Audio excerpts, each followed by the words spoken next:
এত ভালো ভালো কাজ করি, তারপর আমার এত জ্বর হওয়া লাগে। অমুকরা এত পাপ করে, তা তো কিছুই হয়নি। খালি আল্লাহ আমার চোখে দেখলো, আমার বউর অসুখ, আমার অসুখ মুড়ি ছাড়ি না। ভাইরা, আপনি ঠিক পান না যে কি গুনাহ আপনি করেন। কোরআনে কারীম বলছি, وما أصابكم من مصيبة فبما كسبت أيديكم ويعفو عن كثير। যত বিপদ তোমাদের উপর আছে সব দুই হাতের কামাই করা। আর আমি তো অনেকগুলো ক্ষমা করে দেই। তোমরা যত পাপ করো, আকাম করো, সবগুলির শাস্তি যদি দুনিয়ায় দিতাম, সাহস করার সময় পেতে না। النفس عن الهوى فإن الجنة هي المأوى। আর যে ব্যক্তি আপন প্রভুর সামনে উপস্থিত হকে ভয় করেছে এবং আপন প্রবৃত্তিকে লালসা মুক্ত করেছে, লালসার হাত থেকে রক্ষা করেছে, আল্লাহ রাব্বুল আলামিন কিয়ামতের দিন তার জন্য রেখে দিয়েছেন জান্নাত। তার জন্য কোন জায়গা?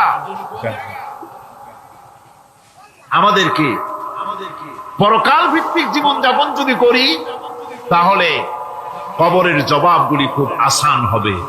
আর যদি পরকাল ভিত্তিক জীবন যাপন না হয়, কবরটা মুসিবতের জন্য মুসিবত হয়ে যাবে। হযরত ওসমান রাদিয়াল্লাহু তাআলা আনহু কবরের কাছে গিয়ে খুব কাঁদতেন। সাহাবায়ে কেরাম প্রশ্ন করেছেন, হুজুর, রাসূল করিম সাল্লাল্লাহু আলাইহি ওয়াসাল্লাম যখন জান্নাত ও জাহান্নামের ওয়াজ করেন, কখনো তো এত বেশি আপনি কাঁদেন না, যত বেশি কাঁদেন কবরের কাছে এসে, কারণ কি? হযরত ওসমান রাদিয়াল্লাহু তাআলা আনহু বলতেন, আমার সাথীরা, আমি আমার হাবিবের কাছে, আল্লাহ রাব্বুল আলামিনের রাসূলের কাছে আমি শুনেছি, এই কবরটাই হলো প্রথম স্টেশন, এই কবরটাই হলো প্রথম ইমিগ্রেশন কাউন্টার। এই জায়গায় যদি কেউ ধরা পড়ে যায়, কারো যদি চার্জশিট হয়ে যায়, সব জায়গায় ধরা পড়ে যাবে, হাসরে মিজানে সিরাতে কোনো জায়গায় নাজাত পাবে না। আর এই কবরটা যদি কেউ মুক্তি পেয়ে যায়, মিজান সিরাত হাসর সব জায়গা থেকে আল্লাহ তারে ভালোভাবে পার করে দিবেন। এটা হলো আসল জায়গা, মারাত্মক জায়গা, খুব মারাত্মক জায়গা। আমি এটাকে ইমিগ্রেশন কাউন্টার বলেছি আমার ভাষায়। ইমিগ্রেশন কাউন্টার যারা বিদেশ ভ্রমণ করেছেন তারা জানেন। লন্ডন যাবেন, আমেরিকা যাবেন, সৌদি আরব যাবেন, যে কোনো বিদেশে যাবেন, গেলেই পাসপোর্ট তারা দেখবে। পাসপোর্টে আপনার ন্যাশনালিটি কোনটা সেটাই তারা জানতে চাইবে। আপনি কোন দল করেন এটা তারা জানতে চাইবে না। আপনি কোন ভাষায় কথা বলেন তাও তাদের জানার দরকার নেই। প্রথমেই তারা আপনার ন্যাশনালিটি দেখবে, আপনার আইডেন্টিটি কি তারা জানতে চাইবে। তারপরে যদি স্যাটিসফ্যাক্টরি হয়, আপনাকে ভিসা দিয়ে ভেতরে ঢোকবার ব্যবস্থা করে দেবে।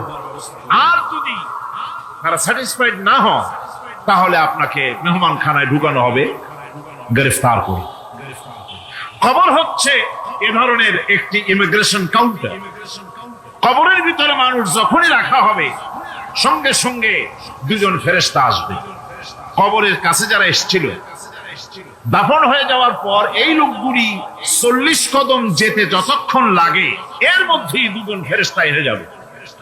এসে জিজ্ঞেস করবে, মান রব্বুকা, তুমি কোন দল করতে? ওটা তাদের জানার দরকার নেই। চাকরি কিসে করতেন ওটা জানার দরকার নেই। ব্যবসা করতেন না চাকরি করতেন প্রয়োজন নেই। প্রথমেই জিজ্ঞাসা করা হবে ন্যাশনালিটি, প্রথমেই জিজ্ঞাসা করা হবে তার ন্যাশনালিটি সম্পর্কে, তার আইডেন্টিটিটা কি, এবং সেটাকে সত্যায়িত করার জন্য, বোঝার জন্য 3টি প্রশ্ন।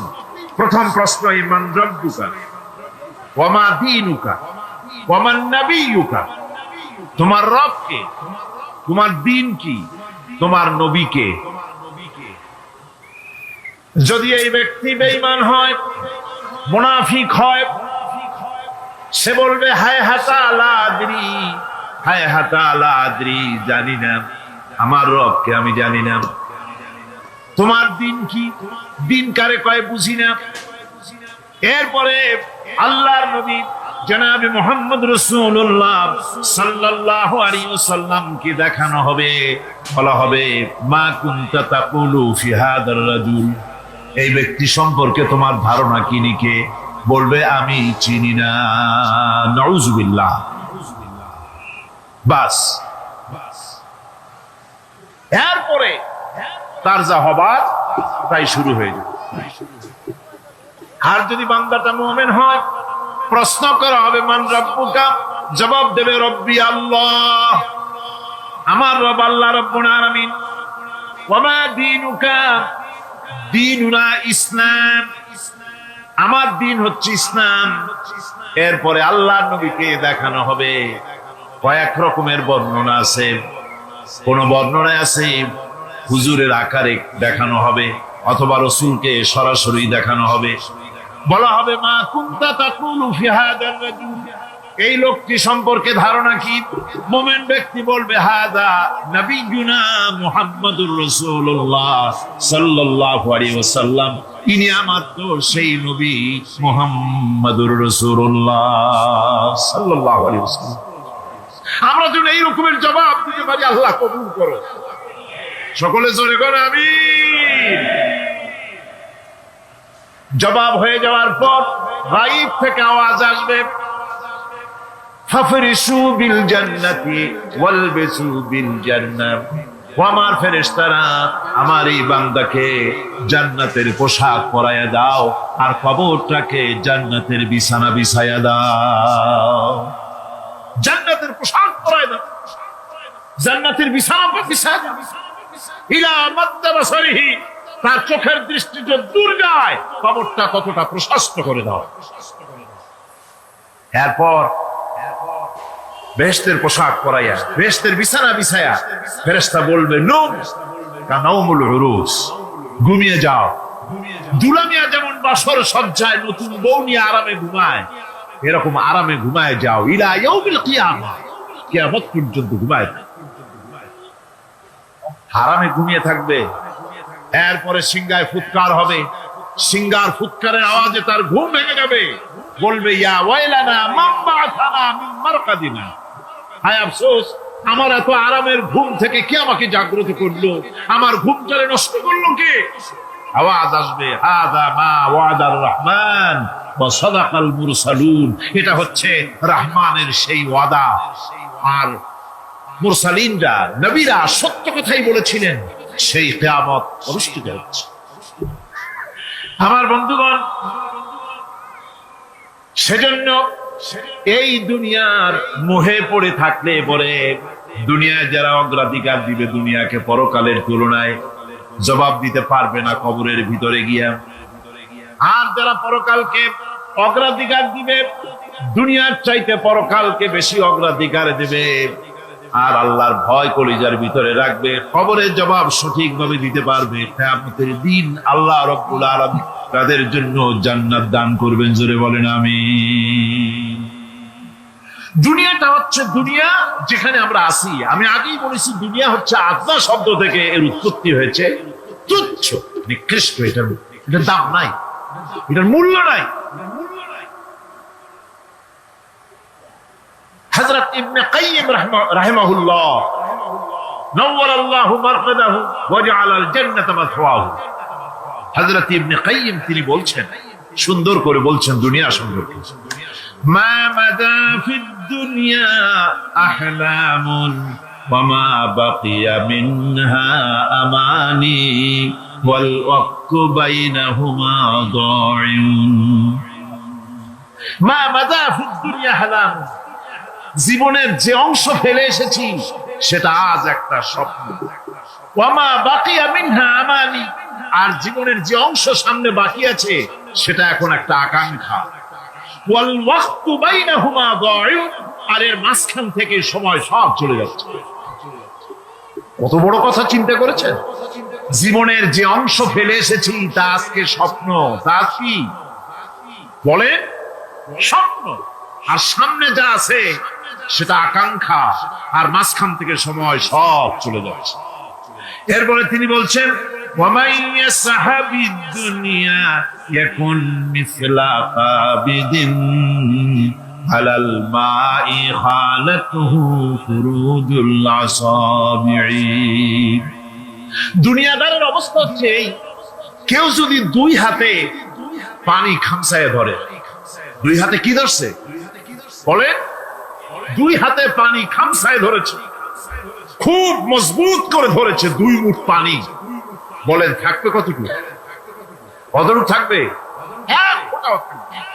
কারণ তার আঙ্গুলের ফাঁক তার সাথে খেয়ানত করবে, আঙ্গুলের ফাঁক দিয়া পানিগুলি সব বেরিয়ে চলে যাবে। সুতরাং দুনিয়া যারা চায় তারা ঠিক পানি খামসায় ধরলে পানি যেমন হাতের ভেতর থেকে খেয়ানত করে চলে যায়, যারা দুনিয়া চায় দুনিয়াও তাদেরকে এভাবে ফাঁকি দিয়ে চলে যায়। তবুও দুনিয়ার মায়া মানুষের এত বেশি।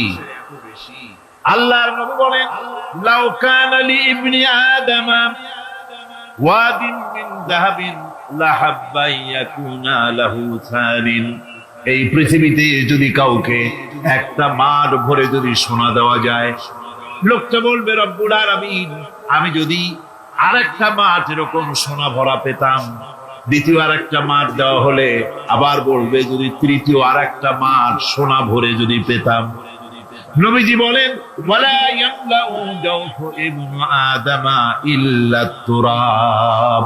মানুষের পেট 3.5 হাত মাটি ছাড়া, কবরের মাটি ছাড়া মানুষের পেট ভরবে না। আরো চাই, আরো খাই, চাওয়ার কোনো শেষ নাই। মানুষ এভাবে করে দুনিয়ার মহব্বতে এমনি পাগল হয়ে যায়, শুধু দুনিয়ার মহব্বত, পরকালকে বেমালুম ভুলে যায়। আমি কিন্তু এই কথা বুঝাতে চাই নাই যে পরকালের মহব্বতে, পরকালের ভয়তে বা পরকালের জন্য দুনিয়া আপনি বাজার ঘাট বেচা কিনা ব্যবসা বাণিজ্য সবকিছু ভুলে যান না, তা নয়। ভুল বোঝার কোনো কারণ নাই। পরকালকে অগ্রাধিকার দিতে হবে, মানে দুনিয়াটা চিরস্থায়ী জায়গা নয়। চিরস্থায়ী হচ্ছে কোনটা? আখিরাত। চিন্তা এখন কোনটা? সুতরাং এখানে যা করতে হবে, আখিরাতে জবাবদিহিমূলক জীবন যাপন করতে হবে। আপনি ব্যবসা করবেন, ওজনে কম দিতে পারবেন না, আপনি খাদ্যে ভেজাল দিতে পারবেন না, চুরি করতে পারবেন না, ডাকাতি করতে পারবেন না, জেনা করতে পারবেন না, বদমাশি করতে পারবেন না, মদ খেতে পারবেন না, সন্ত্রাসী হতে পারবেন না, হাইজ্যাকার হতে পারবেন না, চাঁদাবাজ হতে পারবেন না, মুনাফাখোর হতে পারবেন না, আপনি চোরা কারবারি হতে পারবেন না, ঘুষখোর হতে পারবেন না, সুদখোর হতে পারবেন না। এই সব কাজ পরকালকে বিশ্বাস করলেই এ সমস্ত কাজ থেকে মানুষ বিরত থাকতে পারে। কথা ঠিক কিনা? এটাই হচ্ছে। সুতরাং এই পৃথিবী থাকবে না, এটা কি চিরকাল থাকবে না? এর একটা পরিসমাপ্তি ঘটবে। যেমন করে সারা বছর লেখাপড়া করার পর কলেজে, বিশ্ববিদ্যালয়, মাদ্রাসায়, হাই স্কুলে, সব জায়গায় সারা বছর লেখাপড়া করার পর যেমন পরীক্ষা দেওয়ার একটা দিন আসে, সারা বছর ব্যবসা করার পর হিসাব নিকাশ করার যেমন একটা সময় আসে,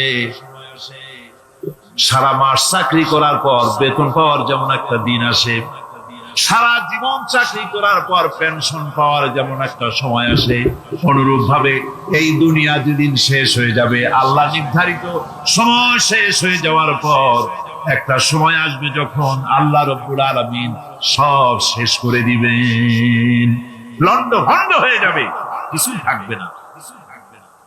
কোরআনে কারিমে আল্লাহ সব বলেছেন, কোরআনে সব আল্লাহ বলে দিয়েছেন।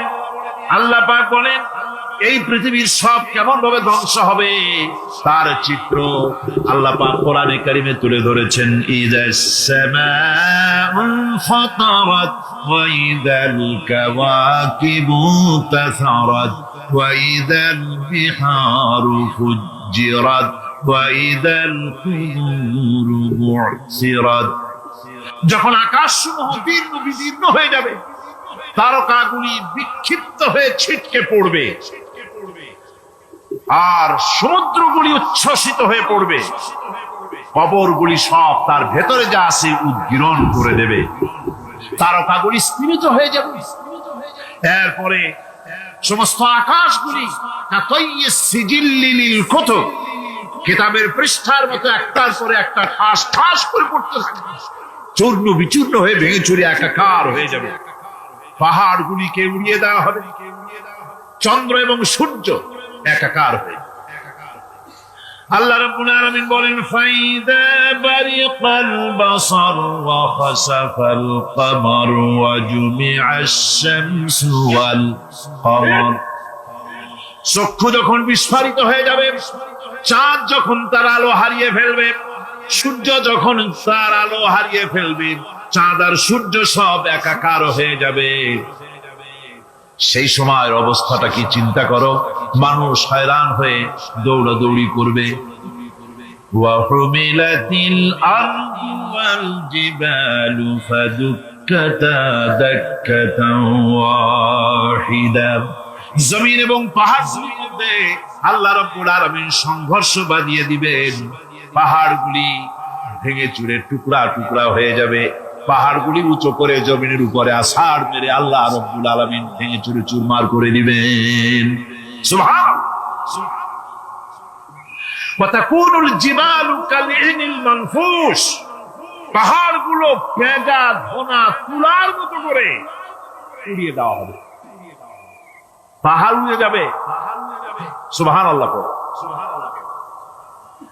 পাহাড় পাথরের তৈরি, সেখানে নামাজ পড়লাম। চিন্তার ভেতরে আসলো আল্লাহ রাব্বুল আলামিন তার হাবিবের নাম, তার তাওহীদ, তার রিসালাতকে কিভাবে বিশ্বময় ছড়িয়ে দিলেন। আবু জাহেল চাইছিল মুহাম্মদ সাল্লাল্লাহু আলাইহি ওয়াসাল্লামকে স্তব্ধ করে দেবে মক্কার জীবনেই।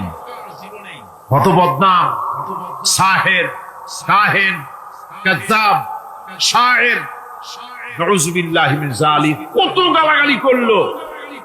আর আল্লাহ শোনালেন, হাবিব চিন্তার কোনো কারণ নাই, ওয়ারাফা'না লাকা যিকরাক, আমি আপনার প্রশংসা বিশ্বময় ছড়িয়ে দেব। সুবহানাল্লাহ ওয়া বিহামদিহি। রম প্রোগ্রাম শেষ করে আমাকে তারা নিয়ে গেল, যেটা আমি বলছি সবর কাহিনী শোনাবার সময়টা না, যেহেতু এর সঙ্গে প্রাসঙ্গিক সেজন্য বলছি। পাহাড় কেমনে তুলার মতো হয়ে উড়বে তার নজির দেখেছি। রোম শহর থেকে 300 মাইল দূরে, 300 কিলোমিটার দূরে নেপোলিয়ান বোনাপার্ট তার বাড়ি, এবং ওটা তার নামে একটা প্রভিন্স। ভূমধ্য সাগরের পারে ভিসুভিয়াস, পৃথিবীর সবচাইতে বড় আগ্নেয়গিরি। সেটা দেখাতে নিয়ে যাওয়া হলো আমাকে, যে পাহাড়টা পৃথিবীর মাটি থেকে তার চূড়া হচ্ছে 3 মাইল উঁচু। এর 2 মাইল গাড়িতে করে ঘুরে ঘুরে যাওয়া যায়, এরপর আর গাড়িতে যাওয়া যায় না, বাকিটুকু যেতে হবে হেঁটে হেঁটে। পাহাড়ের উপরে অক্সিজেন কম, বেশ কষ্ট হচ্ছিল উঠতে। জীবনে প্রথম পাহাড়ে চড়েছি জাবালে নূর, রাসূল করিম সাল্লাল্লাহু আলাইহি ওয়াসাল্লামের উপরে যেখানে ওহী হয়েছিল সর্বপ্রথম। পাহাড় চড়ার একটা অভিজ্ঞতা ওখান থেকে আমার কিছুটা হয়েছিল। খুব কষ্ট হলো বাকি 1 মাইল উঠতে। যখন ভিসুভিয়াসের একদম শীর্ষে চলে গেছি, সেখানে গিয়ে আমার সাথে 15-20 জন লোক ছিল। আমি নিজে আল্লাহু আকবার বলে আমার গলা থেকে আওয়াজ বেরিয়ে গেল। আমি দেখতে পেলাম ভিসুভিয়াসের শীর্ষে বিশাল গর্ত। আমার মনে হয় গর্তটা এই মাঠের 1/4 হবে। এই মাঠের 1/4 হবে গর্তটা। সেই গর্তটার গভীরতা হচ্ছে 1.5 কিলোমিটার। এইখান থেকে পাথরগুলি উত্থিত হয়েছে, আগ্নেয়গিরি। পাথর আগুনে গলে লাভা হয়ে এগুলি পাহাড় বেয়ে উপচে পড়েছে, চতুর্দিকে 12 মাইল ছড়িয়ে গিয়েছে। আমার মনে পড়লো ওয়াকুদুহান নাস ওয়াল হিজারা, জাহান্নামের আগুনের ইন্ধন হবে মানুষ আর পাথর। আমি সেখানে সেজদায় পড়ে গিয়া কাঁদলাম আর বললাম, আল্লাহ জাহান্নামের আগুন হারাম করে দিও আমাদের জন্য। পাথর কিভাবে গলে, পাথরগুলি গলে পুড়ে চতুর্দিকে পড়েছে আর ছিটকেছে, চতুর্দিকে ছিটকে পড়েছে। সেই পাথরগুলি ছিটকে ছিটকে যেগুলি পুড়ে পড়েছে, সেগুলিকে দূরে সাদা রঙের বলে মনে হয়। কোনোটা সাদা, কোনোটা কালো, মনে হয় যেন তুলার মতো হয়ে পড়ে আছে। 1944 সনে তৃতীয়বারের মতো ভিসুবিয়ার্সি অগ্নিগিরি যে অগ্নি উৎপাত করে তাতে আশেপাশের 12 মাইল এলাকা এফেক্টেড হয়ে যায়। পাথরগুলি গলে এভাবে বিধ্বস্ত করে দিয়েছে। এখান থেকে এখানে জোহরের নামাজ, আসরের নামাজ আমরা পড়লাম, আল্লাহর কাছে খুব দোয়া করলাম। এখনো ধোঁয়া উঠতেছে, এখনো পাহাড়ের ফাটল দিয়ে ধোঁয়া উঠছে। একজন হাত দিয়ে আমাকে বলল যে খুব গরম লাগে ধোঁয়াগুলি। ওখানকার লোকেরা বলল যে ভেতরে এখনো আগুন আছে, তবে সুপ্ত, যে কোনো মুহূর্তে আবার তা জাগ্রত হতে পারে। আমরা সেখান থেকে নেমে এলাম। একটু কিছু দূর গিয়েই সেখানে হলো পম্পেই শহর। এই পম্পেই শহরটা হচ্ছে ঈসা আলাইহিস সালামের জন্মের 2000 বছর আগে এই শহর তৈরি হয়। ঈসা আলাইহিস সালামের জন্মের 179 বছর পর ভূমিকম্প হয়। সেই ভূমিকম্পে গোটা পম্পেই শহরটা পৃথিবীর মানুষের চোখের আড়াল হয়ে যায়, ধ্বংস হয়ে যায়, মাটির তলায় ভরা। আজ থেকে 200 বছর আগে মাটি খনন করতে গিয়ে এই শহর আবিষ্কৃত হয়। পুরা শহরটা খুঁড়ে তারা বের করেছে। 180 হেক্টর জমিনের উপরে এই বিশাল শহর।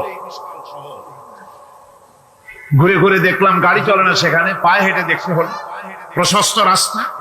আজ থেকে 4000 বছর আগের মানুষেরা রাস্তা বানাতে জানতো পাথর দিয়ে, এবং রাস্তার দুধারে তাদের ছিল ফুটপাথ, পানির ব্যবস্থা, নগরায়নের সব রকমের সুযোগ সুবিধা। তারপরে সেখানে বিচারালয়, এরপরে দোকানপাট, বাজার ঘাট, সবকিছুর ব্যবস্থা রয়েছে।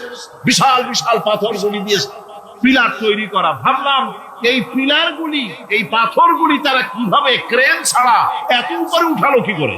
আমার মাথায় আসলো না। পাথর কেটে কেটে সুন্দর সুন্দর অঙ্কন শিল্প তারা করেছে। এরপরে ঘুরতে ঘুরতে বাদশার রাজার বাড়িতে গিয়ে ঢুকলাম। সেখানে গিয়ে দেখলাম উলঙ্গ এত মূর্তি পাথরের তৈরি করা। পাথর কেটে কেটে দেওয়ালে যৌন মিলনের এমন কোন অশ্লীল ছবি নাই যা তারা সেখানে তৈরি করে না। উলঙ্গ মূর্তি আর উলঙ্গ যৌন মিলনের অসংখ্য ছবি দিয়ে এই এলাকা ভরা। তখন আমি বুঝলাম আল্লাহর গজব হওয়ার কারণটা কি, এই শহরটা মাটির নিচে ভরা হয়ে যাওয়ার কারণটা কি। আল্লাহ পাক জেনা ব্যভিচার যে দেশে বেশি হয় আল্লাহ পাক বরদাস্ত করেন। দুশ্চরিত্র যে দেশের মানুষ দুশ্চরিত্র হয়ে যায়, জেনা ব্যভিচার বেশি হতে থাকে, আল্লাহ হরক করে দেন, গজব দেন। এই গজব এক এক সময় এক এক রকমের হয়ে আসে। কখনো মাটির নিচে দাবায় দেয়, কখনো মহামারী, কোন দেশে কলেরা, কোন দেশে জলোচ্ছ্বাস, কোথাও ভূমিকম্প, আর সর্বশেষ এই জেনা ব্যভিচারের জন্য আল্লাহ পাকের চূড়ান্ত এই যৌনতার অশ্লীলতার জন্য চূড়ান্ত গজব বর্তমান বিশ্বের জন্য এইডস। আল্লাহ পাক এই গজব দিয়েছে। বন্ধুগণ, আমি সেই জায়গা, আমি সেখানে যা দেখলাম যে আল্লাহ পাক পাহাড়গুলিকে কিভাবে উড়াবেন, এটা অস্বীকার করার কোন উপায় নাই। বিশ্বাস তো করতামই। তবে হযরত ইব্রাহিম আলাইহিস সালাম যেমন বলেছিলেন, রব্বি আরিনি কাইফা তুহিল মাউত, আয় আল্লাহ তুমি মরাকে চিন্তা করবে কেমনে? আল্লাহ পাক বলেন, আওয়ালাম তুমিন, তুমি বিশ্বাস করো না? ইব্রাহিম আলাইহিস সালাম বললেন, বালা, অবশ্যই বিশ্বাস করি, ওয়ালাকিন লিয়াতমাইন্না কলবি, যদি চোখে দেখতাম তাহলে আমার অন্তরাত্মা খুব ঠান্ডা হতো। আল্লাহ রাব্বুল আলামিন চোখে দেখায় দিলেন জিন্দা কেমনে মুর্দা হবে, মুর্দা কেমনে জিন্দা হবে, আল্লাহ দেখায় দিলেন। পাহাড় উড়ায় দিবেন আল্লাহ রাব্বুল আলামিন। একথা কলিজার মধ্যে তার উপর ঈমান বিশ্বাস, কিন্তু আল্লাহ চোখে দেখাইছেন, ঈমান আরো মজবুত হয়েছে, যা ছিল আরো মজবুত হয়েছে। সুবহানাল্লাহ। আল্লাহর ভয়তে কলিজা কেঁপেছে। আমি পাহাড়ের উপরে কেঁদেছি, তার যা হয়ে কেঁদেছি। বন্ধুগণ, আল্লাহ সুবহানাহু ওয়া তাআলা এই জন্য বলেছেন, কুল সিরু ফিল আরদ, আমার জমিন ঘোরো, ভালো করে দেখো, কাইফা কানা আকিবাতুল মুকাজ্জিবিন, মহাসত্যকে যারা অস্বীকার করেছে তাদের পরিণতি আমি কি করে দিয়েছি, এগুলি চোখে ভালো করে তাকায় দেখো আমার বন্ধুগণ। সুতরাং এই পৃথিবীর অবসান হবে, এই পৃথিবী ধ্বংস হবে, এই পৃথিবী চূড়ান্ত ভাবে শেষ হয়ে যাবে। ও হ্যাঁ, আরেকটি কথা বলতে হয়, সেটা হচ্ছে যে এই রোম থেকে আরেকটু দূরে 900 মাইল দূরে হচ্ছে সিসিলি। 900 মাইল দূরে, সেখানে সেই সিসিলি মুসলমানেরা শাসন করেছিল 350 বছর। সেই সিসিলিতে রয়েছে 360টা মসজিদ মুসলমানদের করা। সমস্ত মসজিদগুলি আজ তালা বন্ধ, একটা মসজিদও খোলা নাই। সেখানকার মুসলমানেরা ওয়াজ শুনতে এসেছিল রোমে।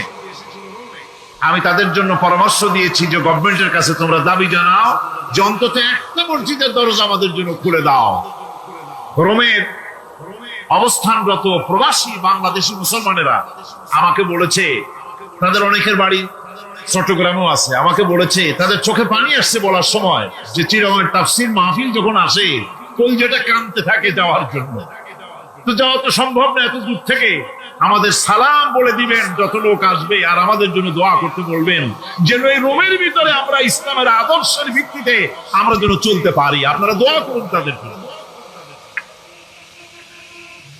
ভাইরা আমার, এই পৃথিবী একদিন পরিসমাপ্তি ঘটবে এবং আল্লাহর দরবারে আমাদেরকে উঠতে হবে এবং সেখানে আমাদের বিচার হবে। সেখানে আমাদের কি হবে?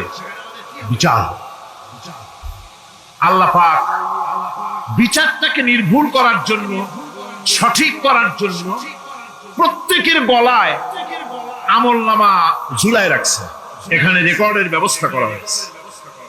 আল্লাহ পাক বলছেন ওয়াকুল্লা ইনসানিন আলজামনাহু তাইরাহু ফি উনুকিহি ওয়া নুখরিজু লাহু ইয়াওমাল কিয়ামাতি কিতাবান ইয়ালকাহু মানশুরা। আল্লাহ পাক বলেন প্রত্যেকের ভালো মন্দ কর্মফল, কর্মলিপি আমি তার গলায় ঝুলায় রেখেছি। কিয়ামতের দিন সে নিজের কাছে স্পষ্ট সব দেখতে পারবে, কোনো জিনিস বাদ পড়বে না। তার গলায় তার আমলনামা ঝুলানো আছে, সব রেকর্ড হতেছে। আমরা যা করছি সবগুলি রেকর্ড হয়ে যাচ্ছে। বর্তমান বিজ্ঞানীরা আবিষ্কার করেছে যে মানুষের শরীরের ভিতরে ডিএনএ আছে, রক্তের ভিতরে ডিএনএ, এটা একটা কোডর। মানুষের রক্তের ভিতরে ডিএনএ আছে। যেমন তার ব্রেনের ভিতরে কতগুলি কোষ আছে, এক একটা কোষ এক এক ধরনের কাজ করে, অনুরূপ ভাবে তার শরীরের ভিতরে রক্তের ভিতরে ডিএনএ আছে। এই ডিএনএটা কি? এই ডিএনএটা হচ্ছে, এই ডিএনএ একটা কম্পিউটারের মতো কাজ করতেছে। লোকটা কি করবে, কোথায় যাবে, সে ভালো হবে মন্দ হবে কি হবে, সব তার ডিএনএ এর মধ্যে রেকর্ডকৃত আছে। এটা বোঝার জন্য একটা সুন্দর দৃষ্টান্ত দেওয়া যায়। যেমন এই কাগজটাকে আপনারা মনে করুন একটা গাড়ির ব্লুপ্রিন্ট, একটা ব্লুপ্রিন্ট, একটা গাড়ির ব্লুপ্রিন্ট। এখানে লেখা আছে গাড়ি কিভাবে তৈরি হবে। এই কাগজটা নিয়ে ঘরের মধ্যে রেখে দিলে এখন এই কাগজটা থেকেই অটোমেটিক গাড়ির উইন্ডো তৈরি হলো, শিল তৈরি হলো, গাড়ির বডি তৈরি হলো, চেসিস তৈরি হলো, টায়ার তৈরি হলো, ইঞ্জিন তৈরি হলো, ব্যাটারি তৈরি হলো, পেট্রোল নিল, আর কোন রকমের ড্রাইভার ছাড়াই গাড়ি চলতে আরম্ভ করল। এই কথাটা যদি মনের মাথার মধ্যে আনতে পারেন যে এটা কিভাবে হইতে পারে, এতে লেখা অনুযায়ী যেভাবে হওয়া যদি সম্ভব হয়, অনুরূপ ভাবে মানুষের রক্তের ভিতরে ডিএনএ এরা আবিষ্কার করেছে। এর ভিতরে মানুষের ভালো মন্দ, কোথায় যাবে কি করবে, সব কিছুর মধ্যে রয়েছে। কোরআনে কারীমে আল্লাহ রাব্বুল আলামিন, আমি গত বছর বলছিলাম যে বিজ্ঞানের আবিষ্কার যত বাড়বে কোরআন বোঝা মানুষের জন্য তত সহজ হবে। কোন সুবহানাল্লাহ। কোরআন বোঝা মানুষের জন্য তত সহজ হবে। সুতরাং মানুষের গলার সাথে আল্লাহ পাক বলছেন যে একটা আমলনামা আমি ঝুলাই দিয়েছি তার গলার সাথে, সে যা করতেছে ওখানে সব লিপিবদ্ধ হচ্ছে, কম্পিউটারাইজড, কম্পিউটারের মতো এগুলি সব গ্রহণ করতেছে। এগুলি কিয়ামতের দিন তার সামনে হাজির করা হবে।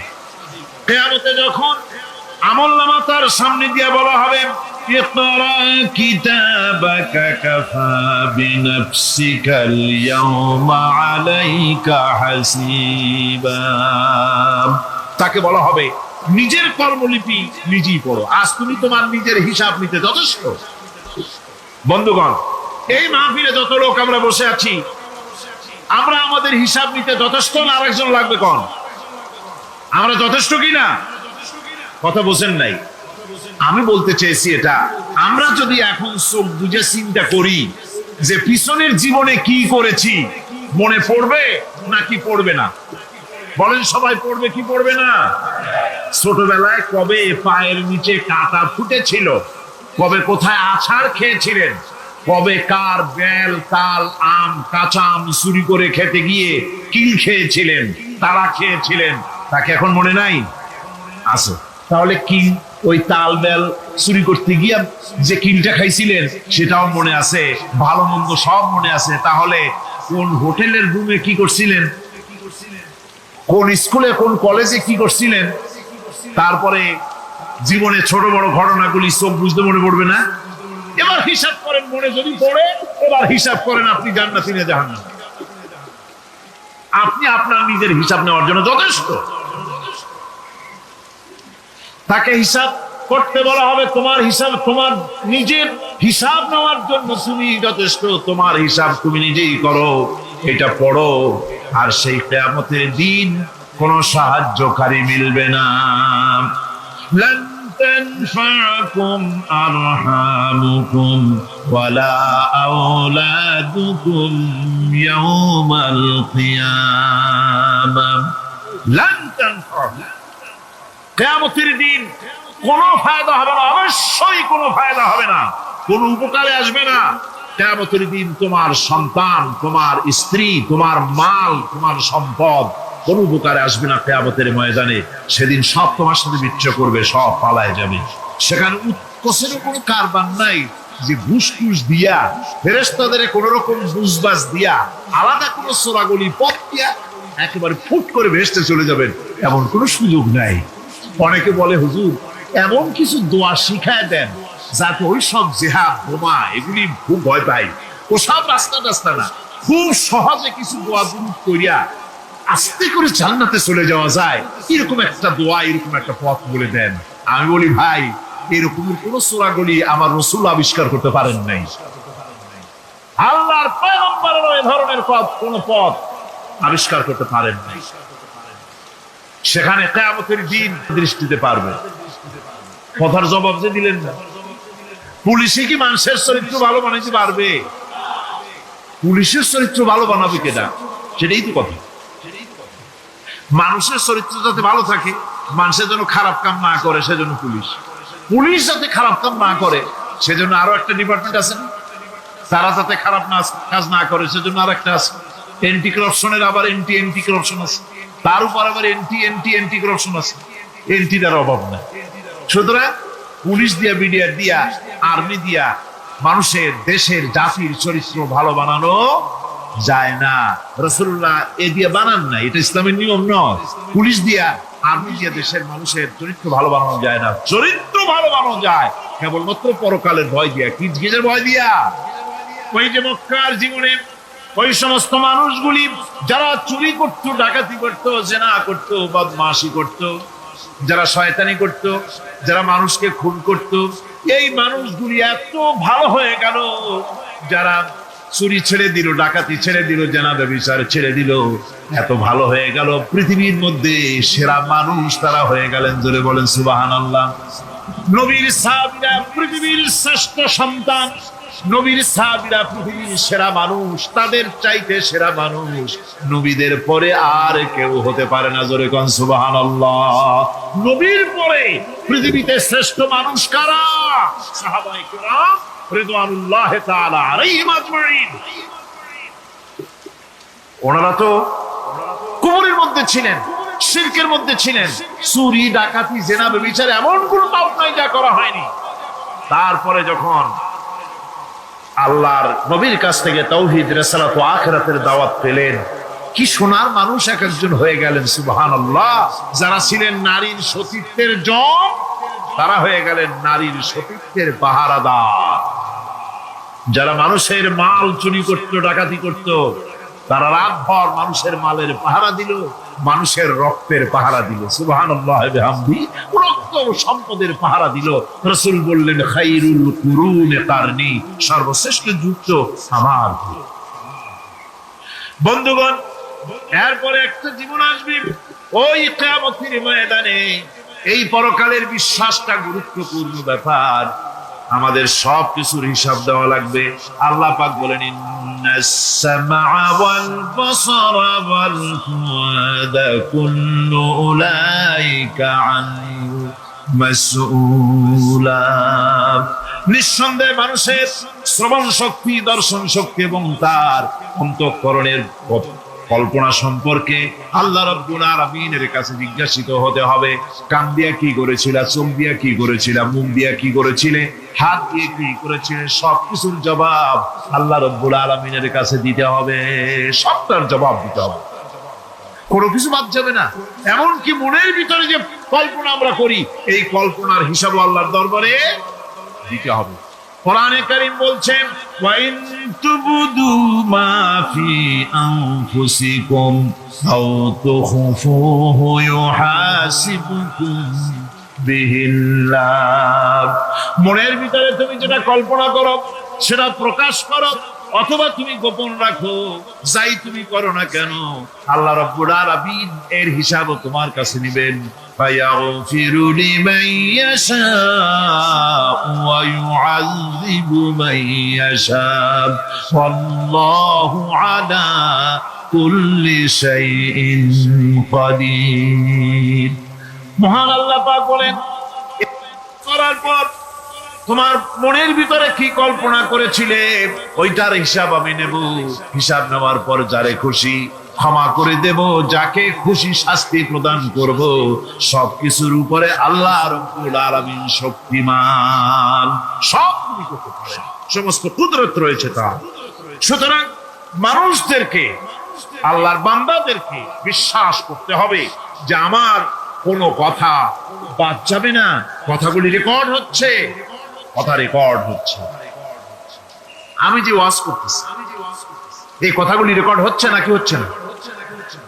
অনেক টেপ রেকর্ডার রেকর্ড হচ্ছে, অডিও ভিডিও হচ্ছে।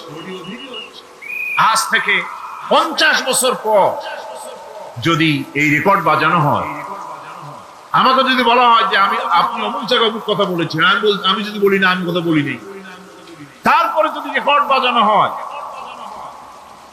তাহলে আমি কথা যে বলি নাই যদি বলি, তাহলে এটা ধরা পড়বে না? সেখানে ধরা পড়বে না?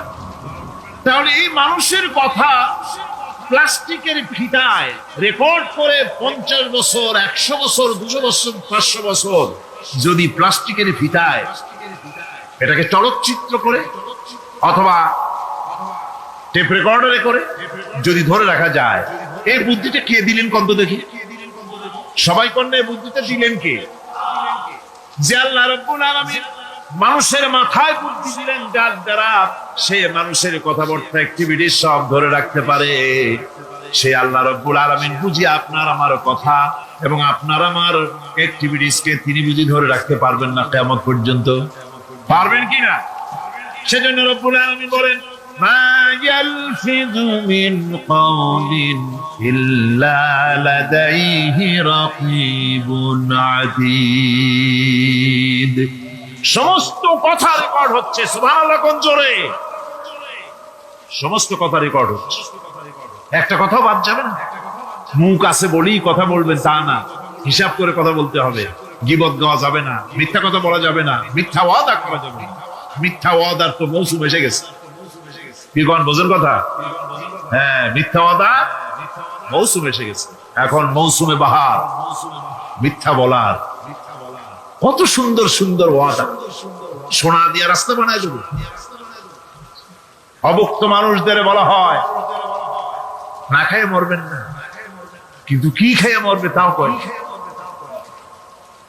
আমরা যদি যাইতে পারি তাহলে মটকির মতো রসগোল্লা বানাই, গরুর গাড়ির চাকার মতো জিলাপি বানাই, খাইতে গিয়ে হা করে চিত হয়ে থাকি। কত রঙিন রঙিন কথা মিথ্যা ওয়াদার সময় এসেছে। ভাইরা আমার, পরকাল যদি বিশ্বাস করে সেই ব্যক্তি কিছুতেই মুখ আছে বলেই যা খুশি বলবে না, পরনিন্দা করবে না, পরচর্চা করবে না, হাত আছে বলেই যা তা লিখবে না। ঘটনা হইল একটা লিখলো আর একটা, কলম একটা আছে বলেই যা খুশি তা লেখা যায় না, মুখ আছে বলেই যা খুশি তা বলা যায় না, চোখ আছে বলেই যা খুশি তা দেখা যায় না। গরু খাওয়া জায়েজ করা হয়েছে বলে গরুর লেজ থেকে মাথা পর্যন্ত পাইকারি দরে সব খাওয়া যায় না। গরু খাওয়া হারাম না হালাল? হালাল। পাইকারি দরে লেজ থেকে মাথা পর্যন্ত সব খাওয়া হালাল না। ওর মধ্যে আল্লাহ কিছু হারাম রেখে দিছে, সেগুলোকে বাইসে খাইতে হবে। আল্লাহ দেখতে চান পাইকারি দরে জমের খাওয়া খাও না আমার হারাম গুলি বাদ দিয়ে খাও, নিষেধ করা গুলি বাদ দিয়ে খাও। মুখ আছে বলেই যা খুশি তা বলা যাবে না, কান আছে বলেই যা খুশি তা শোনা যাবে না, চোখ আছে বলেই যা খুশি তা দেখা যাবে না, হাত পা আছে বলেই যা খুশি তা করা যাবে না। সবটার পেছনে আল্লাহ রাব্বুল আলামিনকে ভয় করা লাগবে। মহান আল্লাহ রাব্বুল আলামিন বলে, বান্দারে তোমার সমস্ত কার্যাবলী এমনকি তোমার চাহনিটা পর্যন্ত কার দিকে কি নিয়তে তাকাইছো কেউ জানে না, আমি আল্লাহ রাব্বুল আলামিন জানি। وَيَعْلَمُ خَائِنَةَ الْأَعْيُنِ وَمَا تُخْفِي الصُّدُورُ। তোমার অন্তঃকরণ কি জিনিস গোপন করে আর তোমার চক্ষু কি লুকোচুরি খেলে আমি টের পাই। সুবহানাল্লাহ বিহামদি।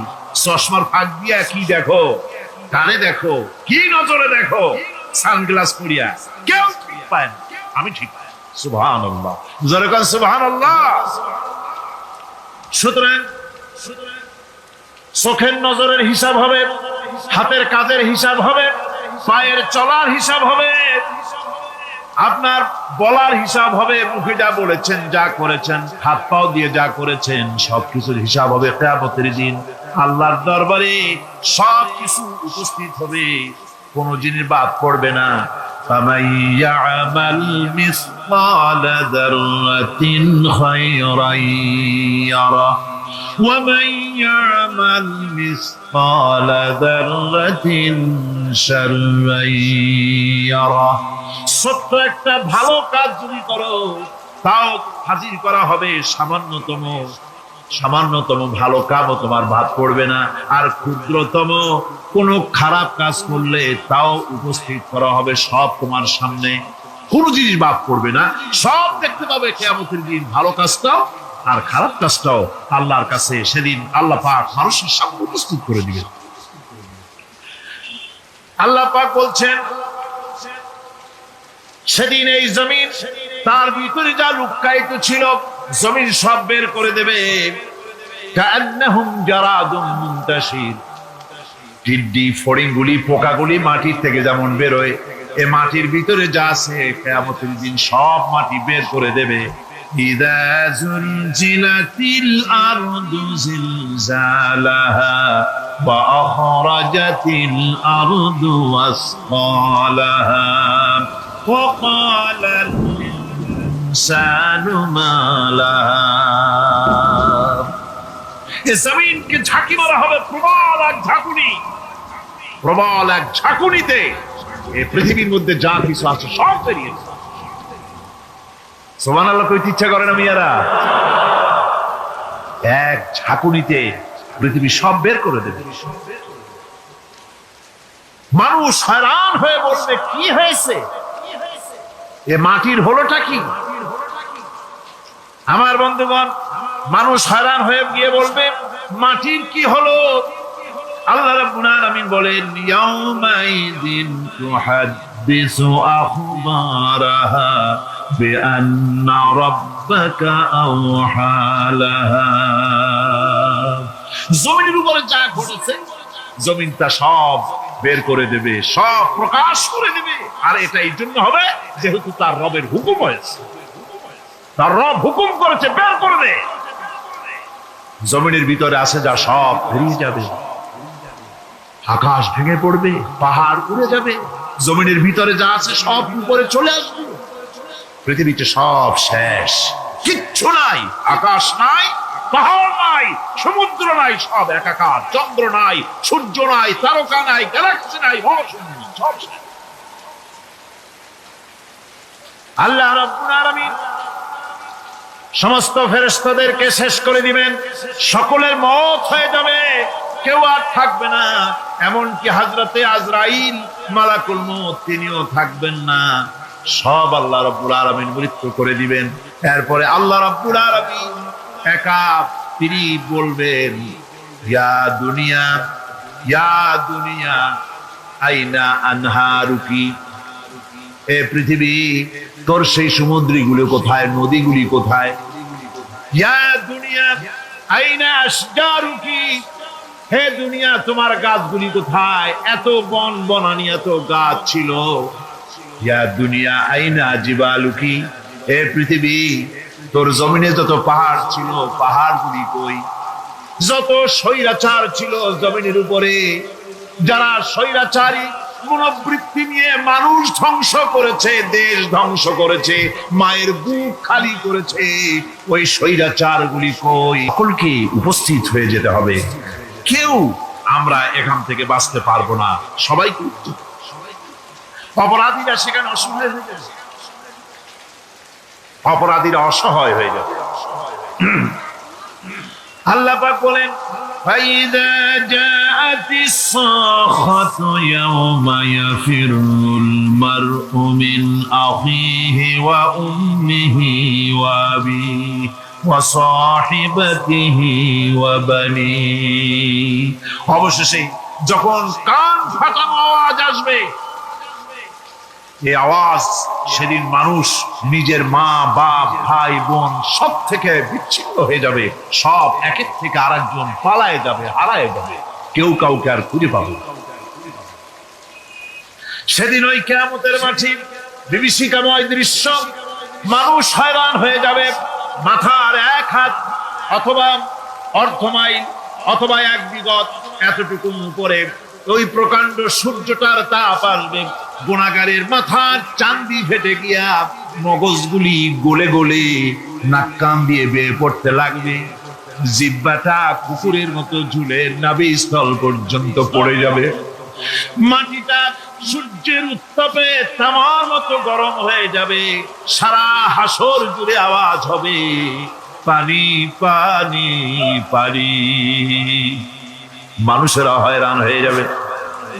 সেই হাসরের ময়দানে এই চরম কষ্টের ভিতরে আল্লাহ রাব্বুল আলামিন বলেন, সেদিন দুটো ভাগ হয়ে যাবে, একদল মানুষের চেহারা আলোয় ঝলমল হয়ে যাবে, আর একদল মানুষের চেহারাগুলি কালো হয়ে যাবে। উজুহু ইয়াওমাইযিন মুসফিরাতুন দাহিকাতুন মুস্তাবশিরা ووجوه يومئذ عليها غبرة। আল্লাহ পাক বলেন, এক শ্রেণীর মানুষের চেহারা হাস্যোজ্জ্বল ঝলমলে হয়ে যাবে, আর এক শ্রেণীর মানুষের চেহারাগুলি কালো হয়ে যাবে। তারহাকুহা কাতারা উলাইকা হুমুল কাফারাতুল ফাজারা। হাস্যোজ্জ্বল, স্বচ্ছন্দপূর্ণ, সুন্দর, উজ্জ্বল ঝলমলে চেহারা হবে ঈমান আনার কারণে, পরকালকে বিশ্বাস করার কারণে, আল্লাহ এবং রাসূলের কথা অনুযায়ী জীবন যাপনের কারণে চেহারাটা উজ্জ্বল হয়ে যাবে। আর আল্লাহর নাফরমানি, রাসূলের নাফরমানি, পরকালকে অস্বীকার করার কারণে কাফেরগুলির চেহারা, মুনাফিকগুলির চেহারা কালো হয়ে যাবে, তাদেরকে আলাদা করে দেওয়া হবে। মুসলিমদেরকে আলাদা করে দেওয়া হবে, দুইটা ভাগ হয়ে যাবে। এই চরম অবস্থা সৃষ্টি হবে কিয়ামতের ময়দানে। সেদিন রাসূল করিম সাল্লাল্লাহু আলাইহি ওয়াসাল্লাম উম্মতের জন্য সুপারিশ করবেন। সেই সুপারিশ যেন আমাদের করতে পারেন, সেজন্য আমাদেরকে তৈরি করতে হবে, সে ধরনের যোগ্য আমাদেরকে বানাতে হবে। বন্ধুগণ, এই পরকালীন জীবন, এর সম্ভাবনা, এটা যে হবে এবং সেই পরকালে আমাদের সকলকে যে উঠতে হবে, কিয়ামতে আল্লাহর কাছে জীবনের সব কিছুর জবাবদেহি করতে হবে, এই ভীতি সৃষ্টি করতে চায় আল্লাহ পাক মানুষের ভেতরে। আল্লাহ পাকের চাইতে মানুষের কল্যাণকামী আর কেউ আছে? চিল্লায় কোন আল্লাহর চাইতে, বিশ্ববাসীর সৃষ্টি জগতের কল্যাণকামী আল্লাহর চাইতে, রাসূলের চাইতে বেশি কেউ কি আছে? সে আল্লাহ পাক সব বলে দিলেন, ওপেন সিক্রেট করে দিলেন, সব গোপন ফাঁস করে দিলেন। কেমনে বিচার হবে, কেমনে কিয়ামত অনুষ্ঠিত হবে, কেমনে কি হবে, সব খুলে খুলে আল্লাহ পাক বলে দিলেন আমাদেরকে ভালো হওয়ার জন্য। কোরআনে কারীম বলছে, লাইসাল বিররা আন তুওয়াল্লু বুজুহাকুম কিবালাল মাশরিকি ওয়াল মাগরিব। পূর্ব পশ্চিমে মাথা ঘুরানো, সার নত করা, মাথা ঘুরানো, মুখ ঘুরানো, এটাই কিন্তু সৎ কাজ এবং পূর্ণবান হওয়ার সৎ কাজ করার, নেককার হওয়ার জন্য যথেষ্ট নয়, বরং ওয়ালাকিন্নাল বিররা মান আমানা বিল্লাহি ওয়াল ইয়াউমিল আখির। প্রকৃতপক্ষে সৎকারী মুমিন, ভালো কাজ করা, প্রকৃত মুমিন, সত্যিকারের ভালো মানুষ, সত্যিকারের ইমানদার হওয়ার জন্য 10টি কাজ লাগবে। কয়টি কাজ? 10টি কাজ লাগবে। সেই 10টি কাজের একটি কাজ গত বছর আপনাদের খেদমতে আরজ করা হয়েছে, 2টি বলা হয়েছে, বাকি আজকে বললাম আর একটা, হয়ে গেল 3টা। বাকি আছে কয়টা? 7। বাকি আছে আরো 7। পরকাল ভিত্তিক জীবনযাপন যদি করতে পারি তাহলে আমরা হব দুনিয়ার শ্রেষ্ঠ মানুষ। কোন আলহামদুলিল্লাহ। وسخر لكم ما في السماوات وما في الأرض। এই পৃথিবীতে যা কিছু তোমরা দেখতে পাও, এই সব কিছুকে তোমার অনুগত করে দেওয়া হয়েছে, যাতে করে তোমার সাহায্য করতে পারে, তোমার সহযোগিতা করতে পারে। এই জন্য আমি সবকিছুকে সৃষ্টি করেছি। সাখারা শব্দের অর্থ হচ্ছে যে আমি সবগুলিকে তোমাদের অনুগত করে দিয়েছি, যাতে করে তোমাদের অনুগত থাকে, অর্থাৎ তোমরা তাদের এই সমস্ত জিনিস দিয়ে তোমরা কাজ দিতে পারো। পানির উপর দিয়ে তোমরা যেন নৌকা চালাতে পারো, স্টিমার চালাতে পারো, পানি অনুগত করা হয়েছে, বাতাসকে অনুগত করা হয়েছে। পৃথিবীর সব কিছু কি আমি অনুগত করে দিয়েছি তোমাদের, যাতে করে তার দ্বারা তোমরা কাজ নিতে পারো। অন্যত্র আল্লাহ বলছেন, আল্লাহুল্লাযী খালাকাস সামাওয়াতি ওয়াল আরদা ওয়া আনজালা মিনাস সামাই মাআন ফাআখরাজা বিহি মিনাস সামারাতি রিজকান লাকুম।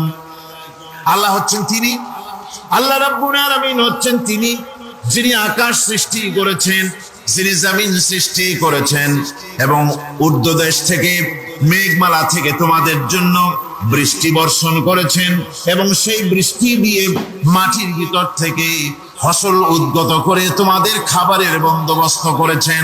তিনি হচ্ছেন আল্লাহ পাক। তার জায়গায় ছড়িয়ে আছে, তার দয়া নাই, রহমত নাই, এমন কোন সৃষ্টি নাই। মানুষের জন্য যা কিছু প্রয়োজন তিনি তার দয়া দিয়ে, রহমত দিয়ে তিনি তার সৃষ্টি করে দিয়েছেন। আল্লাহ পাক বলছেন, ওয়াসাখখারা লাকুমুশ শামসা ওয়াল কামারা দাইবিনা ওয়াসাখখারা লাকুমুল লাইলা ওয়ান নাহার।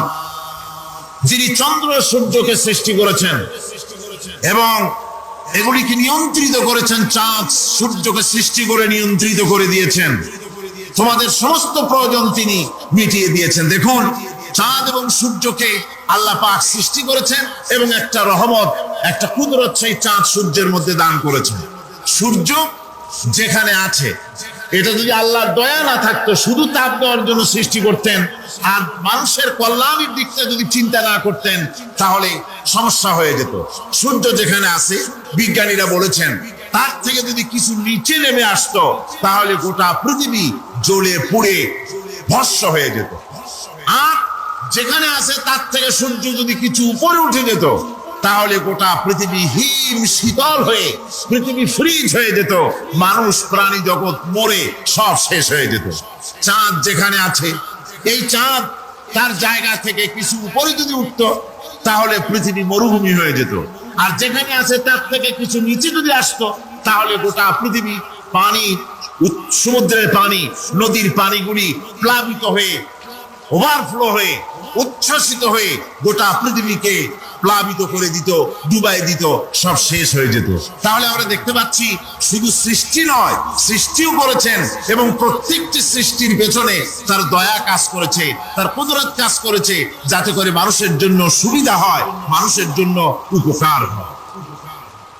অন্য আয়াতে আল্লাহ পাক বলেন, وَآتَاكُم مِّن كُلِّ سَأَلْتُمُوهُ وَإِن تَعُدُّوا نِعْمَةَ اللَّهِ لَا تُحْصُوهَا। আল্লাহ পাক বলেন, তিনি তোমাদের প্রতি এত দয়াবান, আল্লাহ তোমাদের প্রতি এত দয়া রাখেন, এত মেহেরবানি করেন যে তোমাদের সমস্ত চাহিদা তিনি পূরণ করেছেন। তোমাদের জীবনে যা দরকার, কান থাকতে শুনলো না, অন্তঃকরণ থাকতে বিবেচনা করলো না, এরা চতুষ্পদ জানোয়ারের মতো। আল্লাহ পাক বলছেন, আর রহমান আল্লামাল কোরআন, এই কোরআন শিক্ষা দিয়েছেন রহমান, যিনি দয়ার সাগর, যিনি মানুষের সব প্রয়োজন মিটিয়েছেন। কোরআনের মতো একটা বড় প্রয়োজন তিনি মিটাবেন না, তা কি হতে পারে? জোরে কোন হতে পারে? মানুষ সৃষ্টি করলেন, অথচ মানুষের চলার পথ দিলেন না। এক সাপ নাকি একবার এক পীর সাহেবের কাছে মুরিদ হয়েছিল, তো পীর সাহেব বলছেন, না বাবা, আমি সাপের মুরিদ বানাই। কয় যে, না হুজুর, বহুত আশা করে আসছি, গল্প তো, বহুত আশা করে আসছি আমার মুরিদ বানান।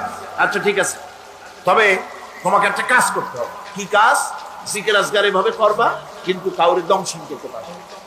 হুজুর মেনে নিলাম।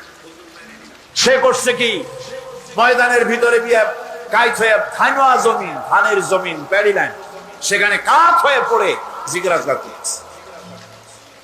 রাখাল ধান কাটছে, সন্ধ্যার পর এই ধানগুলি বান্ডে নেবে কি দিয়ে দড়ি নেই, খুঁজতে খুঁজতে দেখে লম্বা একটা দড়ি।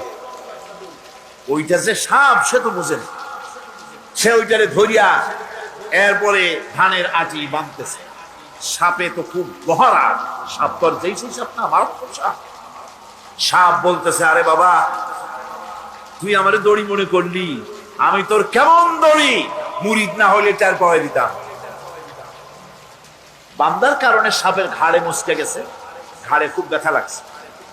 বাড়ি নিয়ে যখন দড়িটারে ফালাই দিছে, মাথা কোন রকম কাজ করিয়া বহু কষ্ট করে পীর সাহেবের বাড়ি গিয়ে হাজির। বলছে, হুজুর কি যে জিকির শিখাইলেন, আমার তো ঘাড় মুচকে গেছে।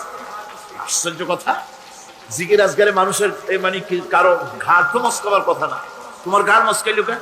পুরা ঘটনা সে শুনাইল। আচ্ছা, তা তুমি কিছু করলা না? কয়, হুজুর আপনি তো নিষেধ করেছেন দংশন করতে। পীর সাহেব বলছেন, বেটা বেকুব, আমি তোমারে দংশন করতে নিষেধ করেছি, ফস করতে তো নিষেধ করি নাই। যখন তোমারে দড়ি মনে করিয়া হাত গায়ে হাত দিছিল, শুধু ফস করে উঠতে 3 লাখ দিয়া বর্ডার পার হয়ে দিল্লি চলে যেত।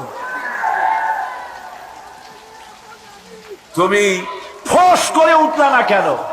সুতরাং ধৈর্যের অর্থ এটা নয় যে আপনারে পাড়াইতে থাকবে, থাপড়াইতে থাকবে, আর আপনি কবেন যে আল্লাহ আমি ধৈর্য ধরতেছি, ইন্নাল্লাহ মা'আস সাবিরিন। এটার নাম ধৈর্য না। ধৈর্য হচ্ছে ওভারকাম করতে হবে, পরিস্থিতির মোকাবেলা করতে হবে অত্যন্ত সহিষ্ণুতার সাথে, বুদ্ধিমত্তার সাথে, দৃঢ়তার সাথে, অবিচলতার সাথে। এটার নাম হচ্ছে সবর। আল্লাহ রাব্বুল আলামিন হযরত আইয়ুব আলাইহিস সালামকে ক্ষমা করে দিলেন, মাফ করে দিলেন, রোগ শেফা করে দিলেন। অধৈর্য তিনি হন নাই, ধৈর্য ধারণ করেছিলেন। হযরতে ইউসুফ আলাইহিস সালাম, হযরতে ইয়াকুব আলাইহিস সালামের চোখের থেকে তাকে সরায় দেওয়া হলো। এত বড় বিরাট বিপদ, সেই বিপদেও তিনি ধৈর্য ধারণ করেছেন। ধৈর্য ধারণ করার কারণে আল্লাহ রাব্বুল আলামিন এমন নিয়ামত তারে দান করলেন। আল্লাহ পাক হযরত ইউসুফ আলাইহিস সালামকে বাঁচায় রাখলেন। শুধু বাঁচান নাই, প্রেসিডেন্ট বানায় দিলেন। আর তার জামা নিয়ে যখন আসতেছিলেন, কোথায় মিশর, কোথায় কেনান, হযরতে ইয়াকুব আলাইহিস সালাম বলেছেন, আমি যেন আমার নাকের ভিতরে ইউসুফের ঘ্রাণ পেতেছি। হযরতে ইউসুফ আলাইহিস সালাম তিনিও কি বিরাট ধৈর্যের পরিচয় দিলেন, কোরআন সাক্ষী।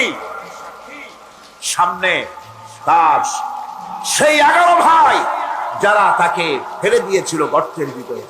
হযরতে ইউসুফ আলাইহিস সালাম ইচ্ছে করলে তুই 11 জনকে মারিয়ে ফেলাই দিতে পারতেন, ঠিকই না, কিন্তু তা তিনি করেন নাই। 11 ভাইকে তিনি চিনেছেন, সাহায্য করেছেন।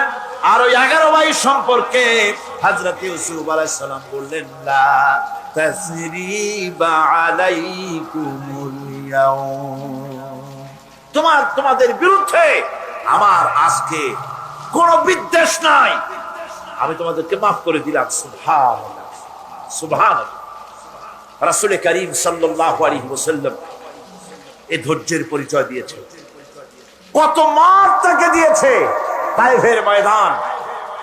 যারা তায়েফে গেছেন তারা দেখেছেন, সরু রাস্তা, দুই দিকে পাহাড়, এই দুই দিক থেকে যুবকেরা পাথর নিক্ষেপ করছে, আর তিনি পড়ে যাচ্ছেন। আবার কাফেরেরা জবরদস্তি করে হাঁটাচ্ছে, আবার পাথর মারতেছে, আবার বেহুশ হচ্ছেন। 3 বার বেহুশ হয়ে পড়েছিল।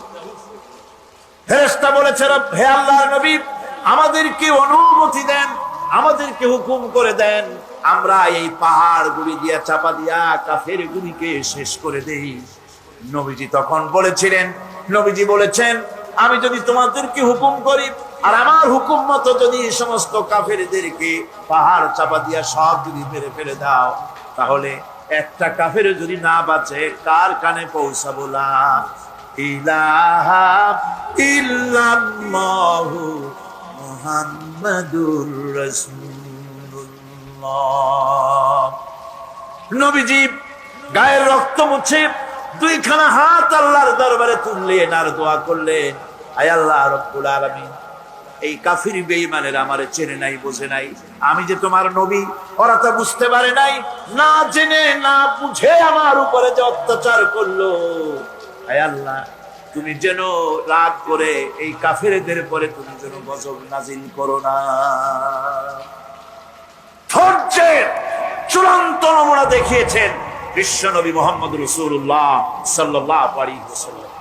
উহুদের বুখারী শরীফের কিতাবুল মাগাজির মধ্যে আছে, উহুদে চতুর্দিক থেকে রাসূল করিম সাল্লাল্লাহু আলাইহি ওয়াসাল্লামকে ঘেরাও করা হয়েছে।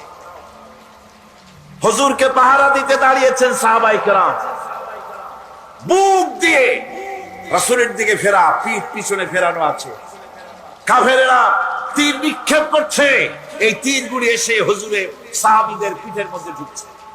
হাদিস শরীফের ভিতরে এসেছে, রাসূলকে হেফাজত করার জন্য যত তীর মারা হলো, সাহাবীরা তীরগুলি পিঠে ধারণ করলেন। একা হযরত তালহার পিঠে 80টা তীর প্রবেশ করেছিল। রাসূলুল্লাহর দান্দার মোবারক শহীদ হয়ে গেল, হুজুর পড়ে গেলেন। হযরতে ফাতেমা রাদিয়াল্লাহু তাআলা আনহা ছুটে এসে হুজুরের রক্ত বন্ধ করার জন্য চেষ্টা চালাতে লাগলেন, রক্ত বন্ধ হয় না। হযরতে আবু উবাইদা রাদিয়াল্লাহু তাআলা আনহু হুজুরের মস্তকের ভিতর থেকে লোহার কড়ার দাঁত দিয়া কামড়াইয়া বহু কষ্ট করে উঠালেন। কপাল দিয়া রক্ত পড়ে, মুখ দিয়া রক্ত পড়ে, 2 হাত দিয়া রাসূল চেহারা বুঝে এনে হাতে দেখেন রক্ত। আল্লাহর নবী বলেন, এই জাতির কল্যাণ কি করে হবে? সেই জাতি তার নবীর চেহারা রক্ত দিয়া লাল বানাইয়া দিল। মদিনায় সারা পড়ে গেল, নবী নাই, নবী শহীদ হয়ে গিয়েছেন। চতুর্দিক থেকে লোকেরা দৌড় আরম্ভ করলো, একজন মেয়ে লোক দৌড়ায়। সাহাবীরা জিজ্ঞাসা করেন, কোথায় যাও? মেয়ে লোকটি বলতেছেন, উহুদের দিকে যাই। বলে যাই কোনো লাভ নাই, উহুদে যে যেতেছো যে কোনো লাভ নাই, যেহেতু তোমার যে 2টি ছেলে এসেছিল, ছেলে 2টি শহীদ হয়ে গিয়েছে। মেয়ে লোকটি বলছে, কে শহীদ হয়েছে শুনতে চাই না, আল্লাহর নবী কেমন আছেন সেটা জানাও। মেয়ে লোকটি বহু কষ্ট করে উহুদের ময়দানে আল্লাহর নবীর খেদমতে হাজির হয়ে নবীজিকে জীবিত অবস্থায় দেখে তিনি বলছিলেন, হে রাসূল, আমার 2টা কলিজার টুকরা সন্তান দুনিয়া থেকে বিদায় হয়ে গেছে, আমার মনে কোনো কষ্ট লাগে নাই, হুজুর আপনি বেঁচে আছেন, এটাই এক উম্মতের বড় সান্ত্বনা। ভাইরা আমার, এই হাজারো বিপদ, হাজারো মুসিবতের ভিতরে ধৈর্য ধারণ করেছেন আল্লাহর নবীরা, ধৈর্য ধারণ করেছেন। ধৈর্য হচ্ছে সবচাইতে বড় কোয়ালিটি। ওয়াতাওয়াসাউ বিল হাক্কি ওয়াতাওয়াসাউ বিস সাবর। সবর ইখতিয়ার করলে পরে দুনিয়া আল্লাহ শান্তি দিবেন, আখিরাতেও শান্তি দিবেন। আজ আমার দেশে যত সবচাইতে বেশি যে জিনিসের অভাব, তার নাম হলো সবর। কিসের অভাব? সবরের অভাব। তোমরা কি মনে করেছো যে বেহেশতে চলে যাবে, অথচ এখনো দেখা হয় নাই যে তোমাদের মধ্যে কে সবর অবলম্বনকারী, জিহাদের ময়দানে কে জিহাদ করতে এবং সবর ইখতিয়ার করতে কে তোমাদের মধ্যে পারদর্শী, অথবা এই পরীক্ষায় কে কামিয়াব হবে, এটা এখনই দেখা হয় নাই। আর এমনি তোমরা জান্নাতে চলে যাবে? জান্নাতে যাওয়া তো সহজ নয়। আল্লাহ পাক পরীক্ষা নেবেন, সেই পরীক্ষায় কামিয়াব হতে হবে। আর আল্লাহ পাক বলেছেন অবশ্যই সবরের পরীক্ষা নেব। وَلَنَبْلُوَنَّكُمْ حَتَّى نَعْلَمَ الْمُجَاهِدِينَ مِنْكُمْ وَالصَّابِرِينَ وَنَبْلُوَ أَخْبَارَكُمْ। অবশ্যই আমি তোমাদেরকে পরীক্ষা করব, আর এই পরীক্ষার ভিতরে সত্যিকারের মুজাহিদ যারা, তারাই যারা নাকি দৃঢ়তা অবলম্বন করবে, সবর ইখতিয়ার করবে, আল্লাহ রব্বুল আলামিন পরীক্ষায় তাদেরকে কামিয়াব করবেন। এই সবর এক মহা সম্পদ। সবর ইখতিয়ার করতে হবে মুসলমানদেরকে। জান্নাতের ভিতরেও আল্লাহ পাক যারা সবর করবে তাদের জন্য বিরাট নিয়ামত আল্লাহ পাক জান্নাতে দান করবেন। জান্নাতে যাওয়ার জন্য সবর একটা মহাগুণ। এই গুণ মুসলমানদের ভিতরে থাকতে হবে। আমার বন্ধুগণ, কোরআনে কারীমের ছোট্ট সূরা ওয়াল আসরের ভিতর থেকে যে কথাগুলি বিগত 4 দিন আর আজকে বলা হলো, জীবন আমাদের ব্যর্থ, জীবন আমাদের ক্ষতিগ্রস্ত। এই জীবন যদি আমরা সবল করতে চাই, তাহলে 4টি আমল করা লাগবে। ঈমান আর আমলে সালেহ। আর আমাদের করা লাগবে আমলে সালেহের সাথে হকের দাওয়াত আর সবর ইখতিয়ার করতে হবে। এই সবর যদি করতে পারি, জিহাদের ময়দানে লোক যদি কম হয়, বেশি সংখ্যকের উপরে আল্লাহ পাক আমাদেরকে জয়ী করে দিবেন। ইয়াকুম মিনকুম 20 সাবিরুনা ইয়াগলিবু মিআতাইন। তোমাদের মধ্যে যদি 20 জন লোক যদি তোমাদের মধ্যে সাবের হয়, ধৈর্যশীল হয়, তাহলে 200 লোকের উপরে আমি আল্লাহ রব্বুল আলামিন তোমাদেরকে জয়যুক্ত করে দেব। জোরে কোন সুবহানাল্লাহ। 20 জন যদি হও, 200-র উপরে আমি তোমাদেরকে জয়যুক্ত করে দেব। সুসংবাদ হচ্ছে সেই সব ধৈর্যধারীদের জন্য, সবর ইখতিয়ারকারীদের জন্য, যারা বিপদ আসলে বলে, কি বলে? পড়েন আমার সাথে, ইন্না লিল্লাহি ওয়া ইন্না ইলাইহি রাজিউন। এইটা আমরা পড়ি কখন? কেউ মরে গেলে বলি, আর পড়ি। সমস্ত বিপদ আসলেই ইন্না লিল্লাহি ওয়া ইন্না ইলাইহি রাজিউন। আমরা তো জানিও না, দোয়া সব মুখস্থ করে মানছে, অনেক মানুষ অনেক দোয়া মুখস্থ করছে, কিন্তু লাগাবে কোন জায়গায় তা জানে না। একজনে শুনছে তার শাশুড়ি মারা গেছে, কয় নাউজুবিল্লাহ। আবার আরেকজনে বলছে, শুনছো বলে কি? বলে তোমার ছেলে তো মেট্রিকে ফার্স্ট হয়েছে, কয় ইন্না লিল্লাহ। দোয়া মুখস্থ করছে, লাগাইবি কোথায়? যাও। ইসলাম আমাদের সব শিখাইছে। আশ্চর্য হবেন, বলবেন মাশাআল্লাহ, সুবহানাল্লাহ। খোঁজ খবরই শুনবেন, আলহামদুলিল্লাহ।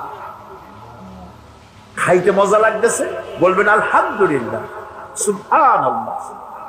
এসব তো কিছু বলে চলে না, বিসমিল্লাহ করে। আল্লাহর নাম নিতেই চায় না।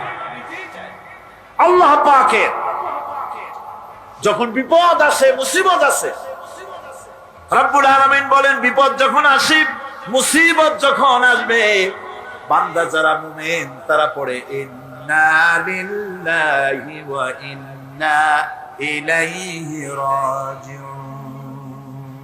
নিশ্চয়ই আমরা আল্লাহর জন্য, এবং আমাদের সকলকেই আল্লাহর কাছে ফিরে যেতে হবে। এই কথাটা মুমিনদেরকে বলতে হবে। ঘুমের দোয়া আছে, রাসূলুল্লাহ ঘুমাবার সময় দোয়া পড়তেন, নামাজের পরে দোয়া পড়তেন। কত দোয়াতে হুজুর পড়েছেন। ইমাম নববীর একটা কিতাবই আছে, কিতাবুল আজকার, এত বড় কিতাব। সিহাসেত্তা থেকে সমস্ত দোয়াগুলি বেছে বেছে তিনি এই কিতাবের মধ্যে এনেছেন, কিতাবুল আজকার। এই কিতাবুল আজকারের ভিতরে দেখা যায় রাসূলুল্লাহ কত দোয়া করেছেন, সকালে, সন্ধ্যায়, রাতে, শুতে, উঠতে, বসতে, হাসিতে, খুশিতে, বিপদে, মুসিবতে, সব সময় দোয়া। এই দোয়াগুলি আপনারা মুখস্থ করবেন। এই দোয়াগুলি বই কিনে নেবেন এবং তার থেকে মুখস্থ করবেন, অর্থ সহকারে জানবেন এই দোয়াগুলি কি মূল্যবান দোয়া। আল্লাহর কাছে এই দোয়াগুলি হুজুর করবেন। আমার বন্ধুগণ, সবরকারীদের জন্য আল্লাহ রাব্বুল আলামিন জান্নাতের ভিতরে সুউচ্চ মর্যাদা দান করবেন। তাদের জন্য সুসংবাদ রয়েছে।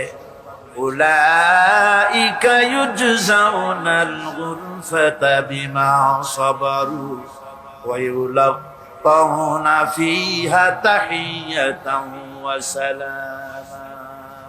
আল্লাহ রাব্বুল আলামিন তিনি বলছেন, এরা হচ্ছে সেই সব লোক যারা নাকি সবর ইখতিয়ার করেছিল দুনিয়ার ময়দানে। তাদেরকে আল্লাহ পাক জান্নাতের ভিতরে সুন্দর সুন্দর জায়গা, সুউচ্চ জায়গা, প্রশংসিত জায়গা তাদেরকে দান করা হবে এবং তাদেরকে শুভ সম্বোধন করা হবে। সেখানে তারা চিরকাল প্রবেশ করে থাকবে। আল্লাহর দয়া তো দারুণ বান্দার উপরে। বান্দা যদি একটু আমল করে, ভালো পথে চলে, গতকাল বলেছি সওয়াব করবেন একটা, আল্লাহ নেকি দেবেন 10টা। নেকির কাজ করবেন, আল্লাহ দিবে কয়টা? 10টা। তিনি তো রহমান, তিনি রহিম। এত দয়া তার। বান্দা যদি আল্লাহ রাব্বুল আলামিনের দিকে, কোন বান্দা যদি এক বিগত এগোয়, আল্লাহ পাক তার দিকে হেঁটে আসেন। বান্দা যদি হেঁটে যায়, আল্লাহর রহমত বান্দার দিকে দৌড়াইয়া যায়।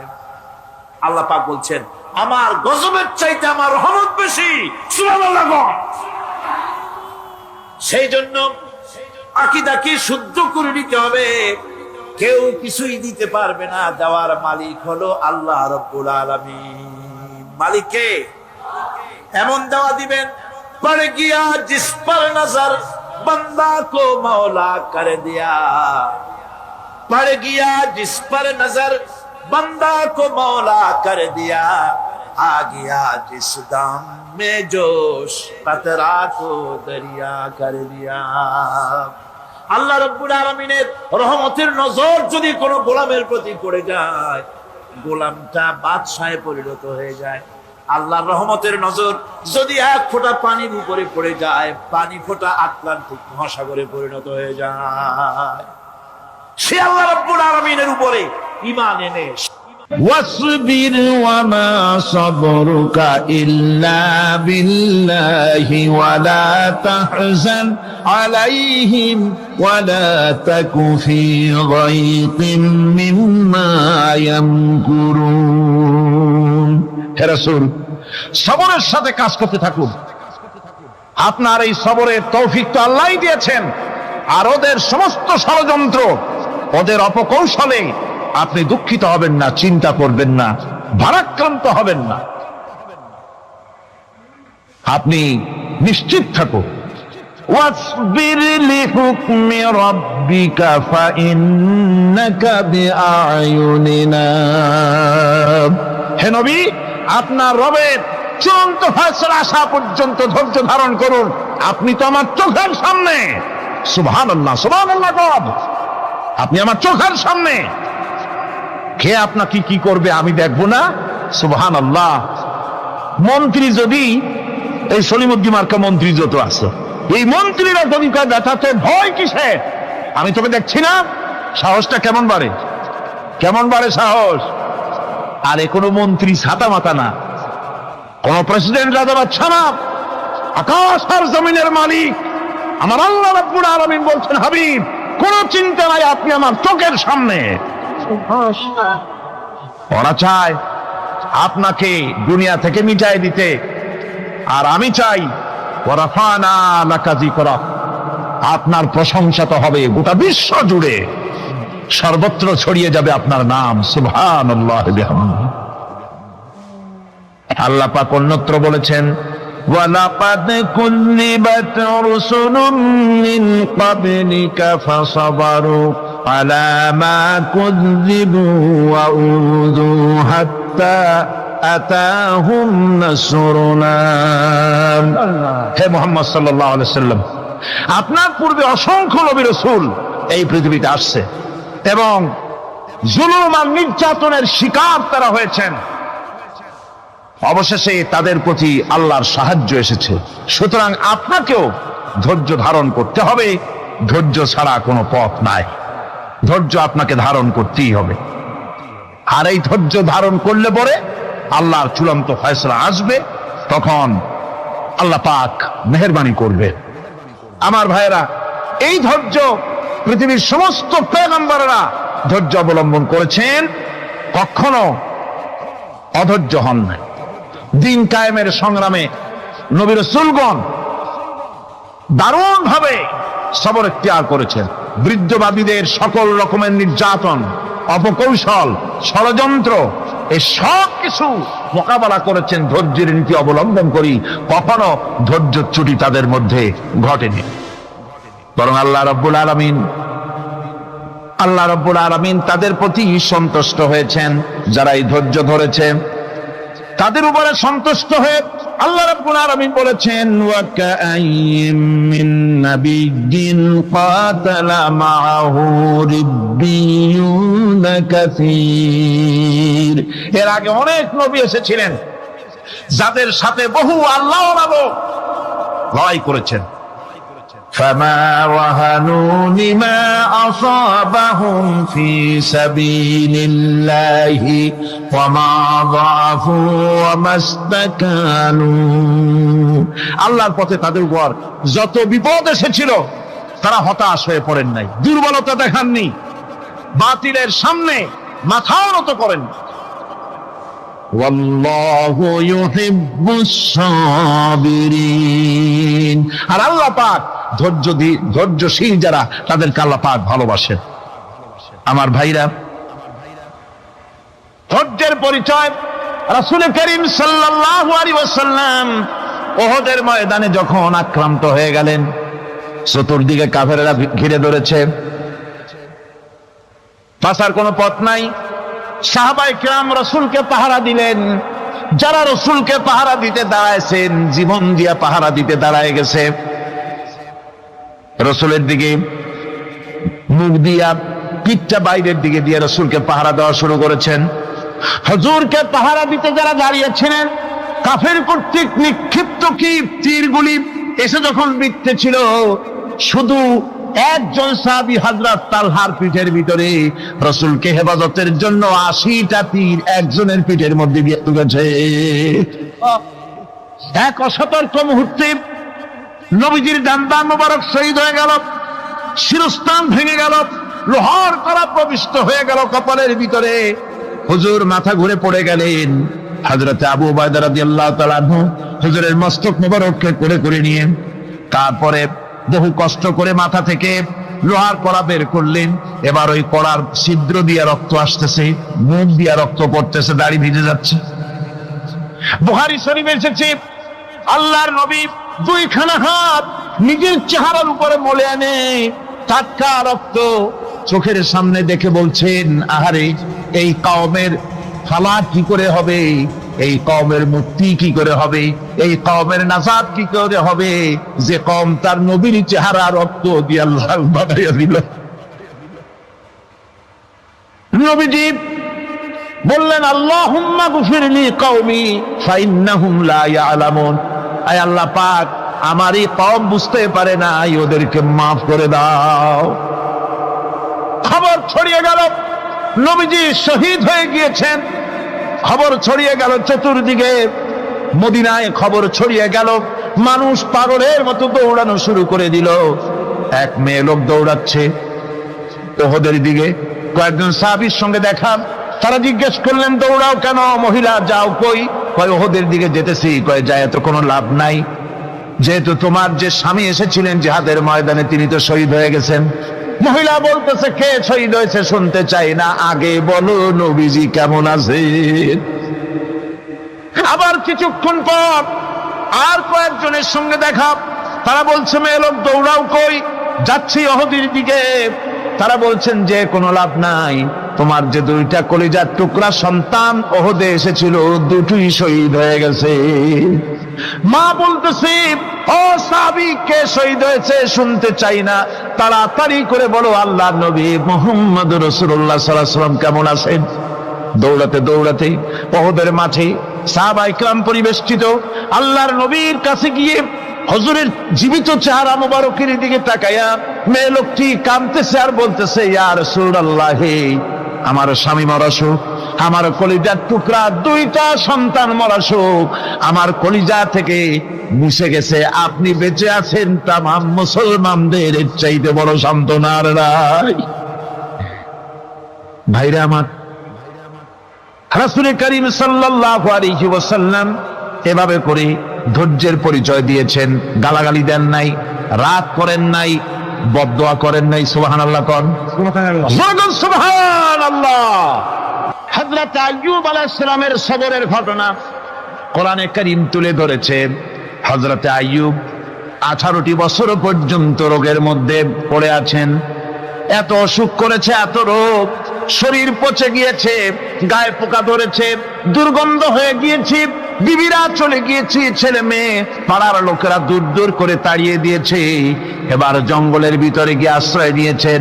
এমন অবস্থা হয়েছে, শরীর পচে পচে জিহ্বায় যখন পোকা ধরা শুরু করে দিল, হযরত আইয়ুব আলাইহিস সালাম তখন আল্লাহ রাব্বুল আলামিনের দরবারে এই প্রথমবারের মতো তিনি বললেন, রব্বুল আলামিন, হায় আল্লাহ তাআলা, সমস্ত শরীর জড়জড়া হয়ে গিয়েছে, গায়ে পোকা ধরেছে,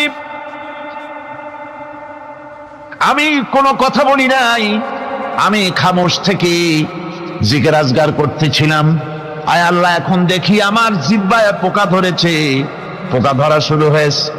আমার জিহ্বাটায় পোকা তুমি দয়া করে দিও না, কারণ আমার জিহ্বায় যদি পোকা হয়ে যায় তাহলে তোমার মতো আল্লাহর জিকির আমি কি দিয়া করব।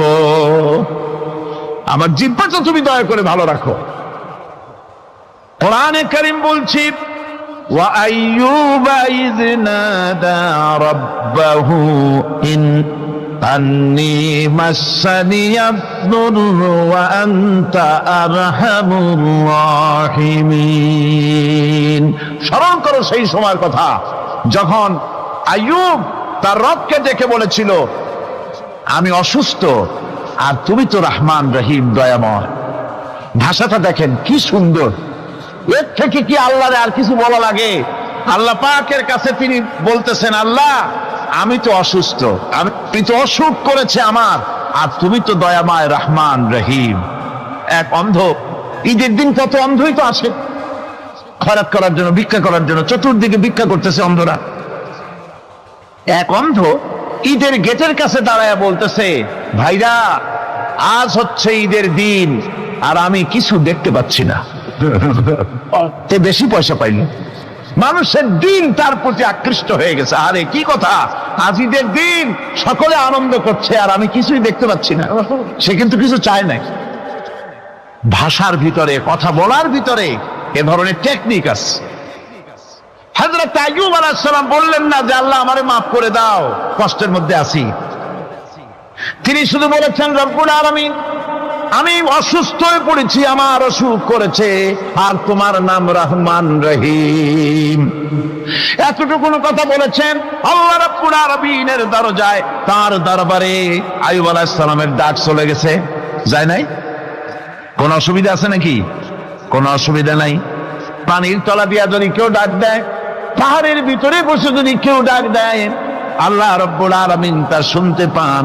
ইউনূস আলাইহিস সালাম মাছের পেটে বসে চিৎকার মেরেছিলেন, লা ইলাহা ইল্লা আনতা সুবহানাকা ইন্নী কুনতু মিনাজ জালিমিন। তিনি বলছিলেন, আয় আল্লাহ তাআলা, আমি তোমার প্রশংসা করছি, তুমি ছাড়া উপাস্য নাই, মাবুদ নাই। আমি তোমার পবিত্রতা ঘোষণা করছি, আমি তো জালিমদের অন্তর্ভুক্ত হয়ে গেছি। বাস এতটুকুন কথাই বলেছেন।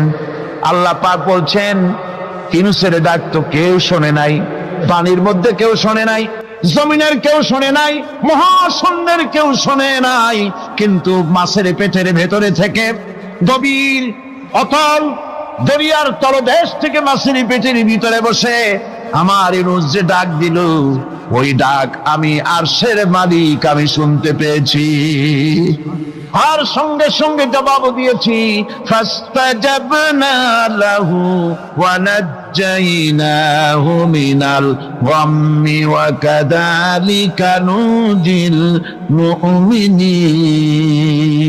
ডাকের সাড়া দিলাম, বিপদ দিয়া বাঁচায় দিলাম।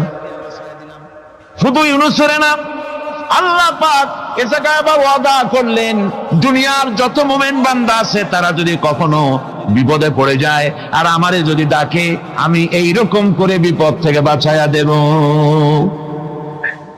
আইয়ুব আলাইহিস সালাম যখন আল্লাহ রাব্বুল আলামিনের কাছে ফরিয়াদ করলেন, আল্লাহ পাক তখন বলছেন, কোরআনে কারীম বলছে, ফাস্তাজাবনা লাহু فكشفنا ما به من ضر وآتيناه أهله ومثلهم معهم رحمة من عندنا وذكرى للعابدين। আমি আইয়ুবের দোয়া কবুল করে নিলাম, শুধু তার পরিবার বর্গই দিলাম না, বরং আরো কিছু নিয়ামত আমি তাকে দান করে দিলাম। এবং তাই জন্য যেহেতু তারা ছিল আমার অনুগত বান্দা, আমার বাধ্যগত, আমি এই জন্য রহম করেছি, সমস্ত রোগ শোক আমি মাফ করে দিয়েছি। আমাদের সামান্য একটু জ্বর হয়, যদি 2-3 দিন জ্বর হয়েছে, জ্বর ছাড়ে না, বলে যে এত ভালো ভালো কাজ করি তারপর আমার এত জ্বর হওয়া লাগে, অমুকরা এত পাপ করে, তা তো কিছুই হয়নি। আরে আল্লাহ আমার এই চোখে দেখলো, আমার বউর অসুখ, আমার অজুমুড়ি ছাড়ি না। ভাইরা, আপনি ঠিক পান না যে কি গুনাহ আপনি করেন। কোরআনে কারীম বলছি, ওয়ামা আসাবাকুম মিন মুসিবাতিন ফাবিমা কাসাবাত আইদিকুম ওয়া ইয়াফু আন কাসীর। যত বিপদ তোমাদের উপর আছে সব দুই হাতের কামাই করা, আর আমি তো অনেকগুলো ক্ষমা করে দেই। তোমরা যত পাপ করো, আকাম করো, সবগুলির শাস্তি যদি দুনিয়ায় দিতাম, শ্বাস করার সময় পেতে না। অসুখ হলেই অধৈর্য হয়ে যেও না, ধৈর্য ধরো। আল্লাহ পাক বলেন, শুধু আইয়ুব নয়, ওয়া ইসমাঈল ওয়া ইদরিস ওয়া যাল কিফলি কুল্লুম মিনাস সাবিরিন। এইভাবে করে ইসমাঈল, ইদ্রিস, জুলকিফল সবাই ছিল ধৈর্যশীল। জোরে বলেন সুবহানাল্লাহ। ধৈর্যের চরম পরাকাষ্ঠা ছিলেন তিনি। কোরআনে কারীম নবীদের এই কথাগুলি আমাদের শোনাচ্ছেন। হযরত ইয়াকুব আলাইহিস সালাম কলিজার টুকরা সন্তান হযরত ইউসুফ আলাইহিস সালামের জন্য তার মনটা পাগল ছিল। এত সুন্দর করে আল্লাহ তারে বানাইছিলেন, এত তিনি ছিলেন সৌন্দর্যের পিরামিড, যারে দেখলে চোখ ফিরানো যায় না। এমন সুন্দর সুপুরুষ, যারে দেখি সেই যুগের সুন্দরী যুবতী মেয়েরা রূপের মোহে পড়ে নিজেদের আঙ্গুলগুলি কেটে ফেলে দিয়েছিল। রূপের মোহে এমন অবশ হয়ে গেছে, আঙ্গুল কেটেছে, হাত কেটেছে, টের পায় নাই। আবার ভুল বুঝবেন না, দুনিয়ার সেরা সুন্দর পুরুষ ইউসুফ আলাইহিস সালাম, তা কিন্তু রাসূলের চাইতে বেশি নয়। হযরত উম্মুল মুমিনিন আয়েশা রাদিয়াল্লাহু তাআলা আনহা তিনি বলেছেন, যেই সব সুন্দরী রমণীরা ইউসুফ আলাইহিস সালামকে দেখে রূপের মোহে পড়ে নিজেদের আঙ্গুলগুলো কেটে ফেলেছিল, ওরা যদি আমার হাবিবকে দেখতো, ওরা যদি আল্লাহ রাসূলকে দেখতো, তাহলে হাত কাটতে কাটতে কোন ফাঁকে যে কলিজা কেটে ফেলে দিত, ওরা টের পেত না। আবার বন্ধুগণ, হযরত আইয়ুব আলাইহিস সালাম সন্তানের মায়া, অন্যান্য ভাইরা হিংসায় পড়ে গেল, তারা নিয়ে তাকে কুয়ায় ফেলে দিল। সেখান থেকে তারা একটা ছাগল বা কোনো পশু জবাহ করে তার রক্ত মাখাইয়া জামা এনে হাজির করে দিল। হযরত ইয়াকুব আলাইহিস সালামের সামনে যে তারে নিয়ে খেলা করতে গিয়েছিলাম, আমরা খেলায় লিপ্ত ছিলাম, বাগে খাইয়া ফেলাইছে। এগুলি কি গপ্প? এগুলি কি কোরআন? আল্লাহ পাক শোনাচ্ছেন, বিশ্ববাসীকে শোনাইছেন। সূরা ইউসুফের চাইতে এত সুন্দর উপাখ্যান গোটা পৃথিবীতে আর নাই। সুবহানাল্লাহ। অনেকে ইউসুফ জুলাইখার কেসা খুব মজা করে পড়ে, ফুর্তি করে, প্রেমের গল্প পড়ে। এটা কোনো প্রেমের গল্প নয়। ইউসুফ আলাইহিস সালাম, জুলাইখা ইউসুফ আলাইহিস সালামের জন্য কাঁদতে কাঁদতে চোখ কানা হয়ে গেছে। এরপর ইউসুফ আলাইহিস সালাম জুলাইখারে পাওয়ার জন্য পাগল হয়ে গেছে। নাউজুবিল্লাহ, এটা হয়নি কখনো। তিনি আল্লাহর পয়গম্বর। আর আল্লাহ কেমনে তারে বাঁচিয়েছেন? যখন জুলাইখা ঘরের ভিতরে সুন্দর করে যৌন উন্মাদনামূলক চিত্র অঙ্কিত করে ঘরের মধ্যে আটকায় দিয়েছে, তালা লাগায় দিয়েছে, আর নিজে যৌন দীপক কাপড় চোপড় পরেছে না পরার মতোই। সে যুগের সুন্দরী মেয়ে জুলাইখা। তার কুপ্রবৃত্তিকে চরিতার্থ করার জন্য আহ্বান করা হয়েছে। হযরত ইউসুফ আলাইহিস সালাম লক্ষ্য করে দেখলেন এমন জায়গা, এখান থেকে পালাবার তো পথ নাই, দরজা বন্ধ করে দিয়েছেন। তিনি শুধু তখন কেবলমাত্র আল্লাহ রাব্বুল আলামিনকে ভয় করলেন। আল্লাহকে ভয় করে আল্লাহর নাম নিয়ে যখন তালাবদ্ধ দরজার দিকে দৌড় দিয়েছেন, আল্লাহ রাব্বুল আলামিন আপন কুদরতে তালাগুলি খুলে দরজা তার জন্য উন্মুক্ত করে দিলেন। ইউসুফ আলাইহিস সালামকে, আমার পরে কোনো আল্লাহ নাই, নবী হিসেবেও আপনি শেষ, আপনার পরেও কোনো নবী নাই। সুতরাং এই জামানায় কোনো কুলাঙ্গারের বাচ্চা যদি দাবি করে সেও নবী, আমরা বলবো তোরা নবী নও, তোরা মিথ্যাবাদী। আমাদের পরে আর কোনো নবী আসবে? বাংলাদেশের লালন ফকির আছে না? লালন ফকির চিনেন আপনারা? রে বাউল শিল্পীরা দেখবেন বিভিন্ন জায়গায় আসে, এদের আকীদা এবং বিশ্বাস। লালনের 7টা বই আছে আমার কাছে, লালন মতবাদের। গত কয়েকদিন আগে মাঝ ভান্ডারী পীরের 35টা বই কিনছি আমি, হালাল টাকা দিয়ে নাপাক কিতাব কিনে বেড়াই আমি। এই হারামিরা তাদের বইয়ের মধ্যে লিখেছে পীরি খোদা, পীরি নবী। আসতে কন, কোন পীর কি খোদা হতে পারে? যদি পীর খোদা হইতো তাইলে ঠাড়া বুড়া মরতো না। কথা, আল্লাহ কোনদিন মরেন? আল্লাহু লা ইলাহা ইল্লা হুয়াল হাইয়ুল কাইয়্যুম। আল্লাহ তো চিরঞ্জীব, চিরসত্তা, তার কোনো মরণ। কিন্তু পীরগুলো মরে। বলেন তো এই পীররা খোদা হতে পারে? এরা গান বানাইছে, মুর্শিদ কেবলার পাক নামের কসম কইরাছি আমি, আর যাবো না মোল্লার কাছে, তওবা করেছি। ওরা খাটি দিলে তওবা করছে, মোল্লা আলেমদের কাছে যাবেন। বললাম কি সমস্যা? কয় হুজুর মুর্শিদ, মুর্শিদ মানে পীর সাহেব, মুর্শিদে খোদা মুর্শিদ রাসূল, দিলে মুখে করছি কবুল। আরো জোরে কন, মুর্শিদ খোদা মুর্শিদ রাসূল, দিলে মুখে করছি কবুল। শুনে মোল্লার গোষ্ঠী ফতোয়া দিল, আমি নাকি কাফের হইয়াছি, আমি আর যাব না মোল্লার কাছে, তওবা করেছি। এখন তুই আলেমদের কাছে না আইলে তো আলেমদের অনেক ক্ষতি হয়ে যাবে। ক্ষতি হবে? তবে বেটা মনে রাখিস, আলেমদের কাছে আসতে ভাগ্য আর কপাল লাগে। হারামজাদাদের কপালে কোনোদিন আলেমদের সোহবত নসিব হয় না। তো আলেমদের কাছে যাবি না কেন? হুজুর আমার আলেমরা কাফের বলেছে। হুদা কাফের কইছিনি, কারণটা কি? কি আকাম করছস? হুজুর আমি এই অল্প অল্প একটু হুজুর বলছিলাম। কি বলছিলি?